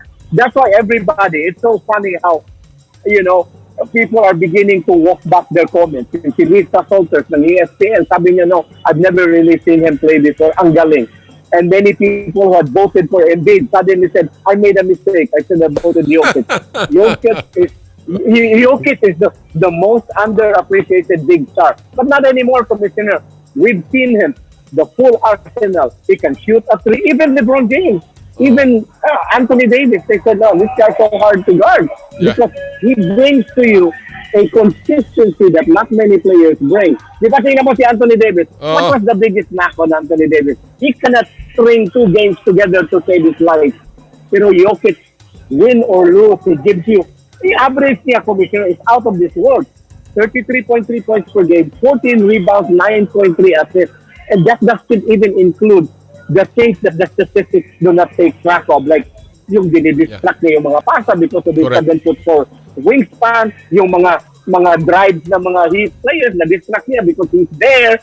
So that's it. And not only that, the love that they have for each other. They really genuinely, yun ang sabi ni Shaquille O'Neal, for a championship team to win the chip, they have to really not only play together but really genuinely like each other.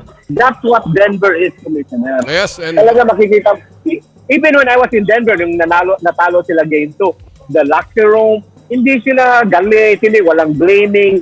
Si LeBron James, pag makita mo, may mistake yung teammate niya, kita mo yung body language, di ba? And you look at Luka Doncic at Dallas Mavericks, you think na ay maling whistle, talagang complain na. Denver just don't. They go on to the next play, and that's what makes them so good. And I think also, Commissioner, we speak so much, and deservedly so, about Eric Spoelstra. But what about Michael Malone? Right. Michael Malone has been a coach in the NBA since 1992. Had earned his first as an assistant. Tatay niya was also a very good coach in the NBA. He had earned his first, Commissioner. And then, respetado siya ng mga players. Not many coaches, Commissioner, can berate their players, call them out in public, and you still have a job the next day. Diba? Look at Trae Young. Diba? Na-fire out niya yung coach niya. Look at Budenholzer, gone in Milwaukee, supposedly because hindi siya pumayag na the reason, according to the Milwaukee Journal Sentinel, yung blind item nila is this. Now, Antikopo daw, Commissioner, he asked to guard Jimmy Butler. Tapos, hindi pinayagan ni Budenholzer kasi mapagod daw. So that was one of the reasons why Antikopo did not endorse. But going back, Malone, superstar players niya, they all adore him. Pag pinagalitan, hindi nila tinitake personally. So, coaching is also very good at Denver's end, Commissioner. Well, I want to ask you about Mike Malone. Sabi nga niya, during the LA series, lahat daw na pinag-uusapan, ang ganda-ganda na nilalaro nila Jokic, pero lagi ang pinag-uusapan is the Lakers, LeBron, and AD. And now that they have the media attention, Homer, are they relishing this? Or is this something that doesn't really matter? Hindi sila napipressure with all the media attention finally being given to the Nuggets? No, they're not. They're not used to, because Denver, Commissioner, historically is a football town. Denver will always be known for the Denver Broncos of the National Football League. So hindi rin sila basketball. They're not like Boston, Commissioner. Look at Boston. Kahit na palaging manalo si Tom Brady, but the Boston Celtics are the king of the town. So the same with Denver. So they're not used to. They've always been used to the second fiddle treatment na hindi kami and you have to consider LA is the number 2 market behind the New York Knicks. People will always talk about LeBron kasi may mga personality, Commissioner. Look at the Lakers. There's so many good stories to write. Like for instance, Austin Reeves is supposedly dating Taylor Swift now. Anthony Davis is supposedly practicing his free throw. Maraming mga storyline with Denver. All you see is the simplicity, the beauty of the game. Hindi sila hindi flashy ang Denver, but they're so good. That's why they don't get the media attention, but they're gonna get the championship. I want to ask you about Tyler Hero. What is the latest on Tyler Hero? Is there a chance he can play? According to the Miami Herald, Commissioner, it will depend on how the series will go, how the series will play. Kasi ang galing ng pinakita ni Commissioner, these two players, Caleb Martin and Duncan Robinson, would not necessarily have the minutes to help si Tyler Hero. Because Tyler Hero was your starter, averaging 33 minutes during the regular season. You do not want to mess your chemistry late at this stage. And not only that, Commissioner, with a broken hand, you get compromised. You do not have the same assertion on defense, di ba? And then you also have the little hesitation. Kasi papaloin lang yan, mag-dribble ka. When you gather on the way to a layup, somebody would just hit your hand, di ba? So I think Tyler Hero will not. I would be surprised if we see action in this NBA Finals. All right. Well, we're looking right now at the game at 7 na lamang ng Denver and they are running. Jokic is playing, of course. Wala siyang injury, hindi niya iniinda yan. And Denver now with only about a minute and a half remaining is up by 7. Let me ask you about other matters. Homer, before I let you go, what are you hearing around the league about Kai Sotto? Oh, okay, Commissioner, exclusive to her. I just got a text message today. Kai Sotto will get an invite to play in the summer league for the Dallas Mavericks. Wow, Dallas Mavericks. Yes, I did reach out to the cut of Kai Sotto and di muna nila ilabas out of respect for the New York Knicks because Kai Sotto is going to work out with the New York Knicks on July 12, 13, and 14. Pero from the text message I got from the league, a league source, i-forward ko sa'yo, Commissioner. Okay. And it said that they were really, really impressed. Even Mark Cuban, the owner ng Milwaukee Bucks, he emailed me the other day, last Tuesday, and impressed siya kay Kai Sotto. So I'm not surprised na ini-invite si Kai Sotto for the Summer League in the Dallas Mavericks. Well, that is great news. Of course, we spoke to him and nilabas natin kanina and obviously this is wonderful news. Hopefully, that will also bode well para sa kanyang stint sa Gilas, Pilipinas. Talking about Gilas, where is Jordan Clarkson?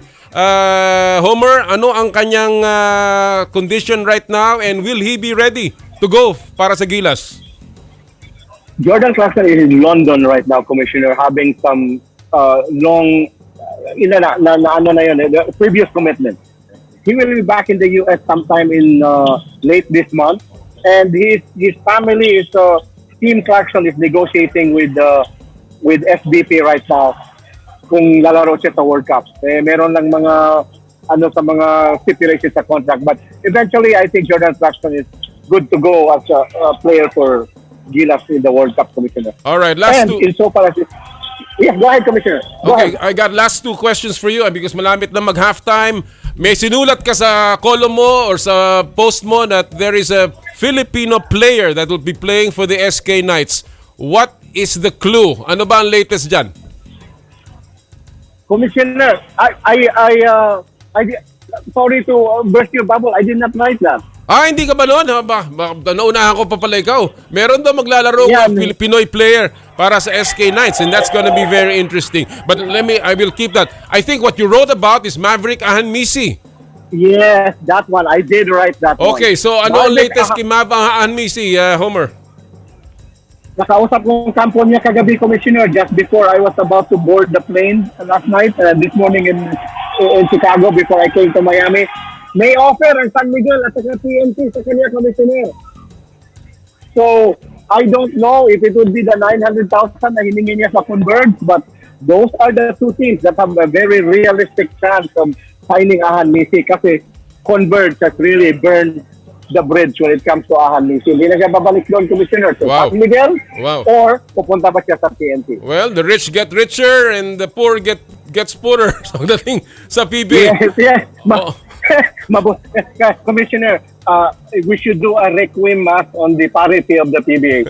Rustica and Pachi, rest in peace. Alright. Fairness and parity in the PBA. Half a minute remaining. Bumabalik ang Miami in this series. Homer, what is your thinking? Who will win game number 4? Commissioner, I like Miami, but this pace right now, I'm only speaking because what I'm seeing in the first half, I'm liking Denver, Commissioner. When you are a road team, the most important thing you do is to withstand that barrage because the home team is going to come to you like a credit card bill, unrelenting, sustaining. If you withstand that barrage, you have a big chance. And that's exactly what Denver is doing right now. All right. Well, don't forget my championship shirt, Homer, pag nanalo ang Denver, lalo na dahil wala nakukuhang Denver na shirt. But look at my shirt. I'm in an NBA shirt. So, you know that I've been following you and of course all that you've written about the NBA. Maraming salamat from the Kaseya Center. Commissioner, before ako mag-thank ng sponsors ko, itong writer ng Sports and A, si Ebert, mag-say hi sa mga listeners mo. Say hi to Comnoli. Hello. Great seeing you. Thank you so much, Homer. Commissioner, I just want to thank one of my sponsors, Midas Corporation, Commissioner. They've been supporting me, my travels to the NBA Finals. Pasalamat ako kay Serge Aurelio, a very passionate basketball fan. At saka may kaibigan din tayo, partner, kagaya ni Jokic, may bisyo din. I cannot name him here, pero bigyan kita ng clue. He loves golf and he loves Cajun cooking. Kilala ko yan, Commissioner. Alright. Thank you so much. Maraming salamat. Mga kaibigan.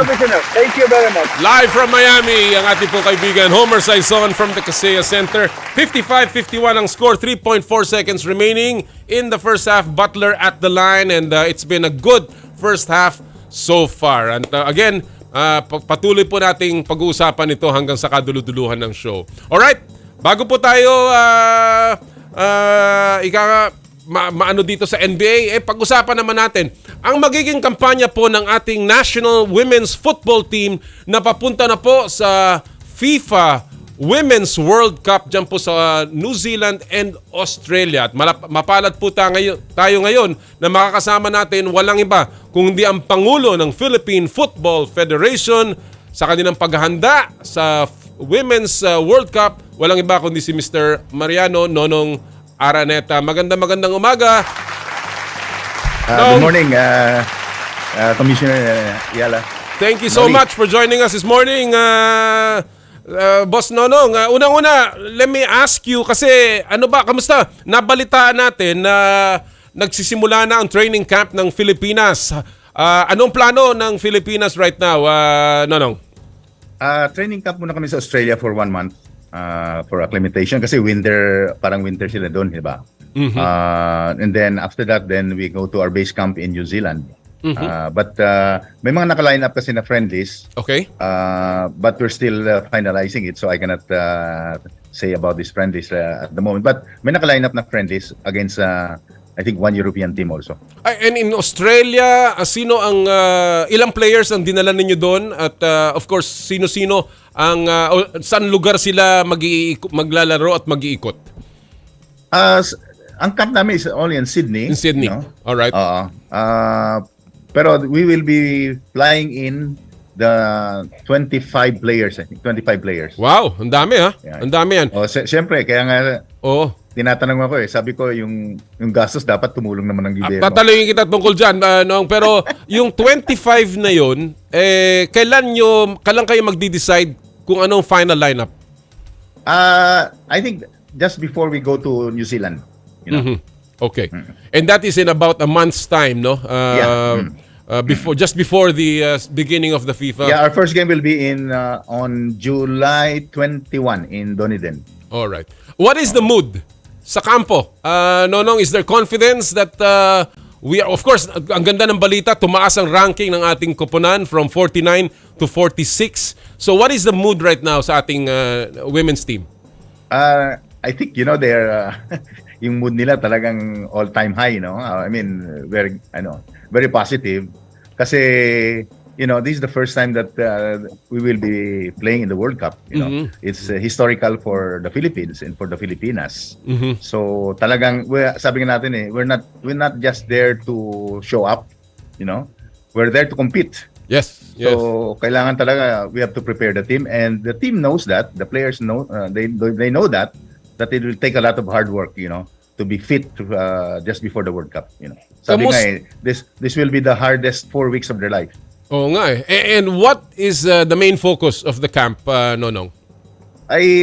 Of course, the main focus is really still fitness, and maybe the coach will have, because we have players that are coming from different clubs. So it's really to bring in the team together para at least yung the communication between the players, yung teamwork talaga ang kailangan natin doon.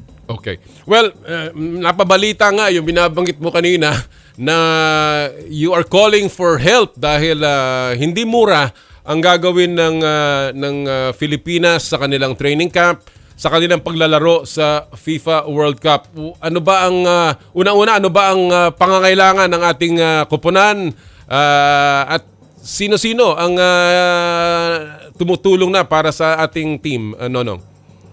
So far, from the time we qualified, we started our preparation for the Asian Cup in January last year, no? Diba? We had a training camp in the US, and then we went to India. Then after that, we had several friendlies outside the country, in Chile, in Costa Rica, and then in Spain, in Australia. So far, wala pa kaming nakuhang assistance from the government, Talaga? So, wow. Yeah. Ang nakuha lang naming assistance sa Noli is that yung Women's ASEAN Championship dito, which we hosted, I think we got 10 million. But we got it na during your time yata nung December. Yes. Oo. That was the 10 million that but we spent more than that for the hosting. Wow. And we won the championship here. So and then now we're having a camp. But we're fortunate naman that some money are coming from FIFA and from AFC to help the team, and also from our sponsors. I think up to this point, mga $4 million na nagastos namin. No? Wow! Nakakapagtaka yan sabagat yung ating budget para sa FIBA World Cup na idinulog pa sa Kongreso. No? I know that for a fact. Nakakuha tayo ng napakaraming pera mula sa pamahalaan. It's a wonder na ang women's team natin that is also going to a World Cup is not getting enough support. So, kamusta naman ang suporta ng community, Filipino community back in Australia? Well, they're looking forward to our team, no? Pati yung mga Filipinos dito that are going to New Zealand, Marami ring mga Filipinos na are going to New Zealand to support the team. Kasi, of course, historical to, no? This is the first time that we're in the World Cup. And, it's really something that we never imagined, Yes, that, of course. The Philippines will be in the World Cup, So, yun ang inaano natin. But so far, mabuti naman na merong balita ngayon from FIFA na I think this week lang binigay na the players will be receiving just for being in the lineup in FIFA in the World Cup, each player will receive $30,000. Wow. Yeah. So you're talking sabi mo nga mga $4 million na nagagastos ng team. That's for the team. no? Wow. Including the allowance. But this time, allowance lang, ano lang yan. That's really only for the players that they'll get it. Eh, So, namumulubi na ang talagang istorado namumulubi din na ang mga players PFF? Namumulubi na ba ang PFF? Boss Nonong? Pero okay, pero patuloy naman. Is there a possibility na mabigyan kayo ng PSC ng additional money?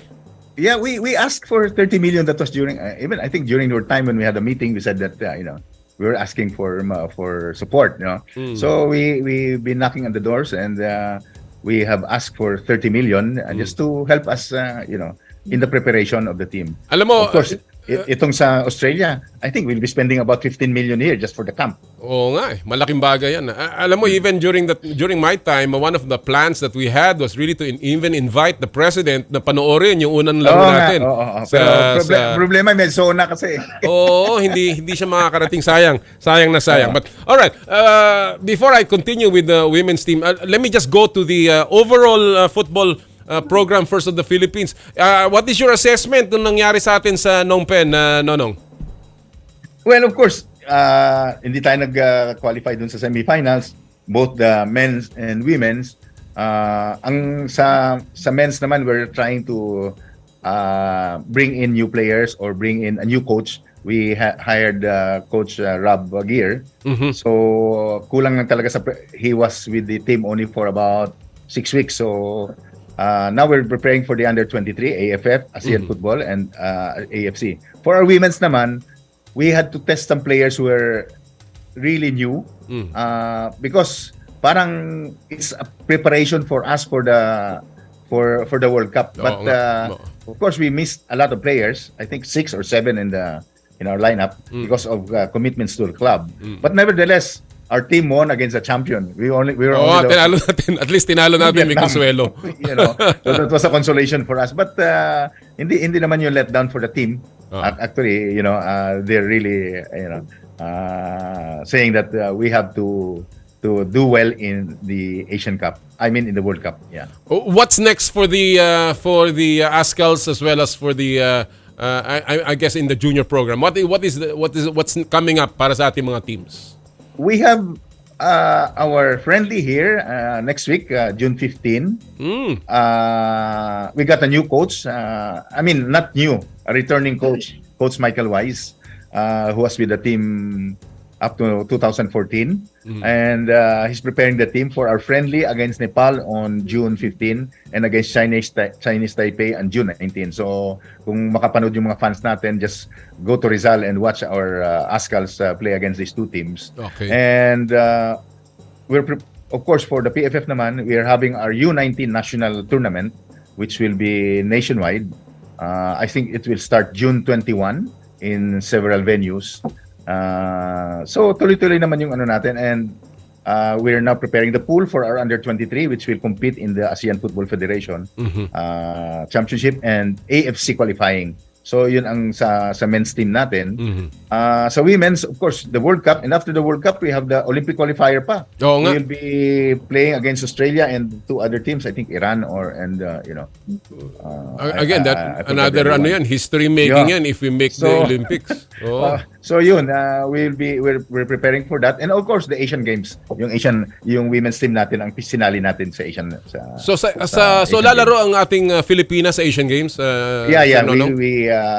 We already submitted, our confirmation to participate in the Asian Games for our women's team. Excellent. All right. Yeah. Well, alam mo si SBP President Al Panlilio nanawagan for Filipinos to rally around our Gilas team. I guess I'll ask you as a parting shot, your own request, your message to our Filipino fans, mga kababayan natin sa New Zealand and Australia, and of course from the government, na suportahan din ang ating Filipinas in this historic run sa FIFA Women's World Cup.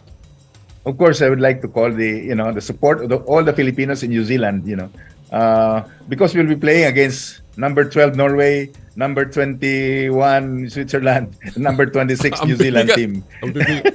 So we're looking really parang sana parang home ground natin New Zealand with the support of the Filipinos there. You know, they will come and rally the Philippines. Of course, we got the support from the new ambassador sa New Zealand, na Philippine ambassador New Zealand, and she will also rally the Filipinos there.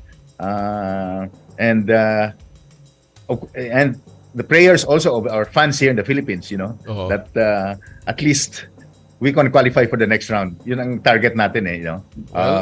So, but from the government side, we're still knocking at the doors of the government to support the team and support the Philippine Football Federation. Kayo daw kasi ang pinakamayamang NSA Nonong Hindi naman yung mayaman na commissioner, no? But we have a lot of programs. Lot of programs.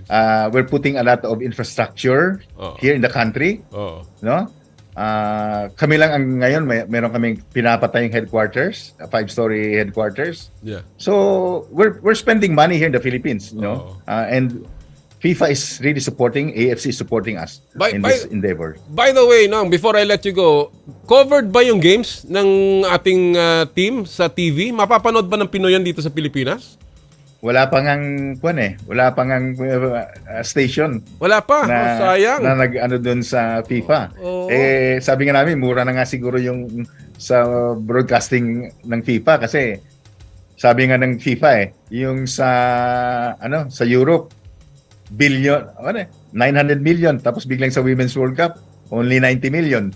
So, but we're still hoping that you know, a station here in the Philippines would cover this historical, you know, journey of the Filipinas. They deserve that. I think somehow we Filipinos should be all proud that we have a team in the World Cup, and of course, dapat mapanood yan ng buong bansa dahil yan ay history in the making, and of course a big honor para sa ating bansa. Mr. Nonong Araneta, maraming salamat sa oras na binigay mo sa amin. Good luck sa Filipinas. We will be praying for you. Anytime, Com. And maraming salamat. Tawag ka lang, I'll be there. Salamat. Maraming salamat, boss. Mga kaibigan, ang presidente po ng Philippine Football Federation, walang iba kundi si Mr. Mariano Nonong Araneta. Nako, ang dami po nilang programa. Of course, football, isang sport yan na talagang pwedeng lumago, pwedeng maging matagumpay, as has been proven not only by the Azkals but also now by the Filipinas in the FIFA Women's World Cup. Alright, bago tayo magtapos mga kapatid, gusto ko lang pong basahin lahat ng mga magbabasa na ako ng ibang mga nagpadala ng kanilang mga kuro-kuro doon sa ating pinupulsuhan. Yung mga, sino bang gusto nyo dagdag doon sa ating FIBA World Cup lineup, no? Yung iba, sabi ni Eric Pong Sanga, Lebron Lopez, Justin Baltasar. Sabi nung itong isa, even if we choose or add, it's nonsense kung may masusunod pa rin yung isa dyan. Wag naman yan. Alright, sabi ni 19 Kruger Kid 84, Stan Hardinger, hindi pwede. Abueva Hodge, we need instant offense. From,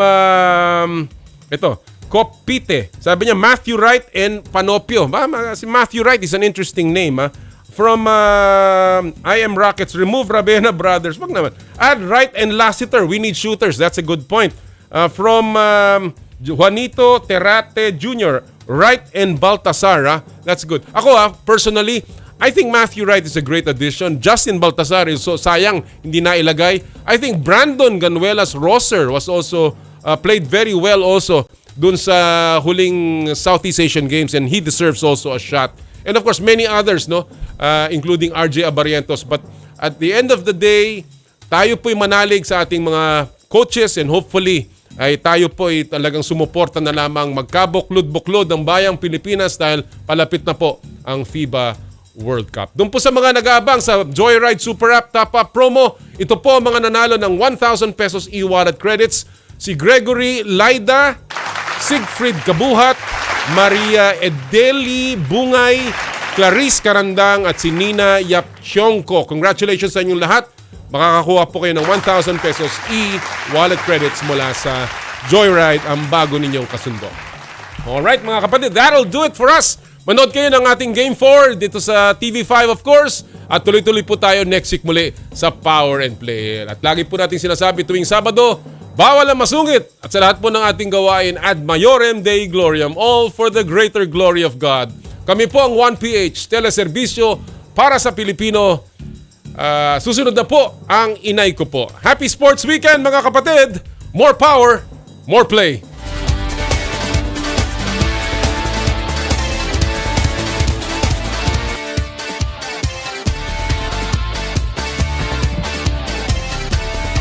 Sa kapwa ko Pilipino, ipagmalaki ang galing na meron tayo.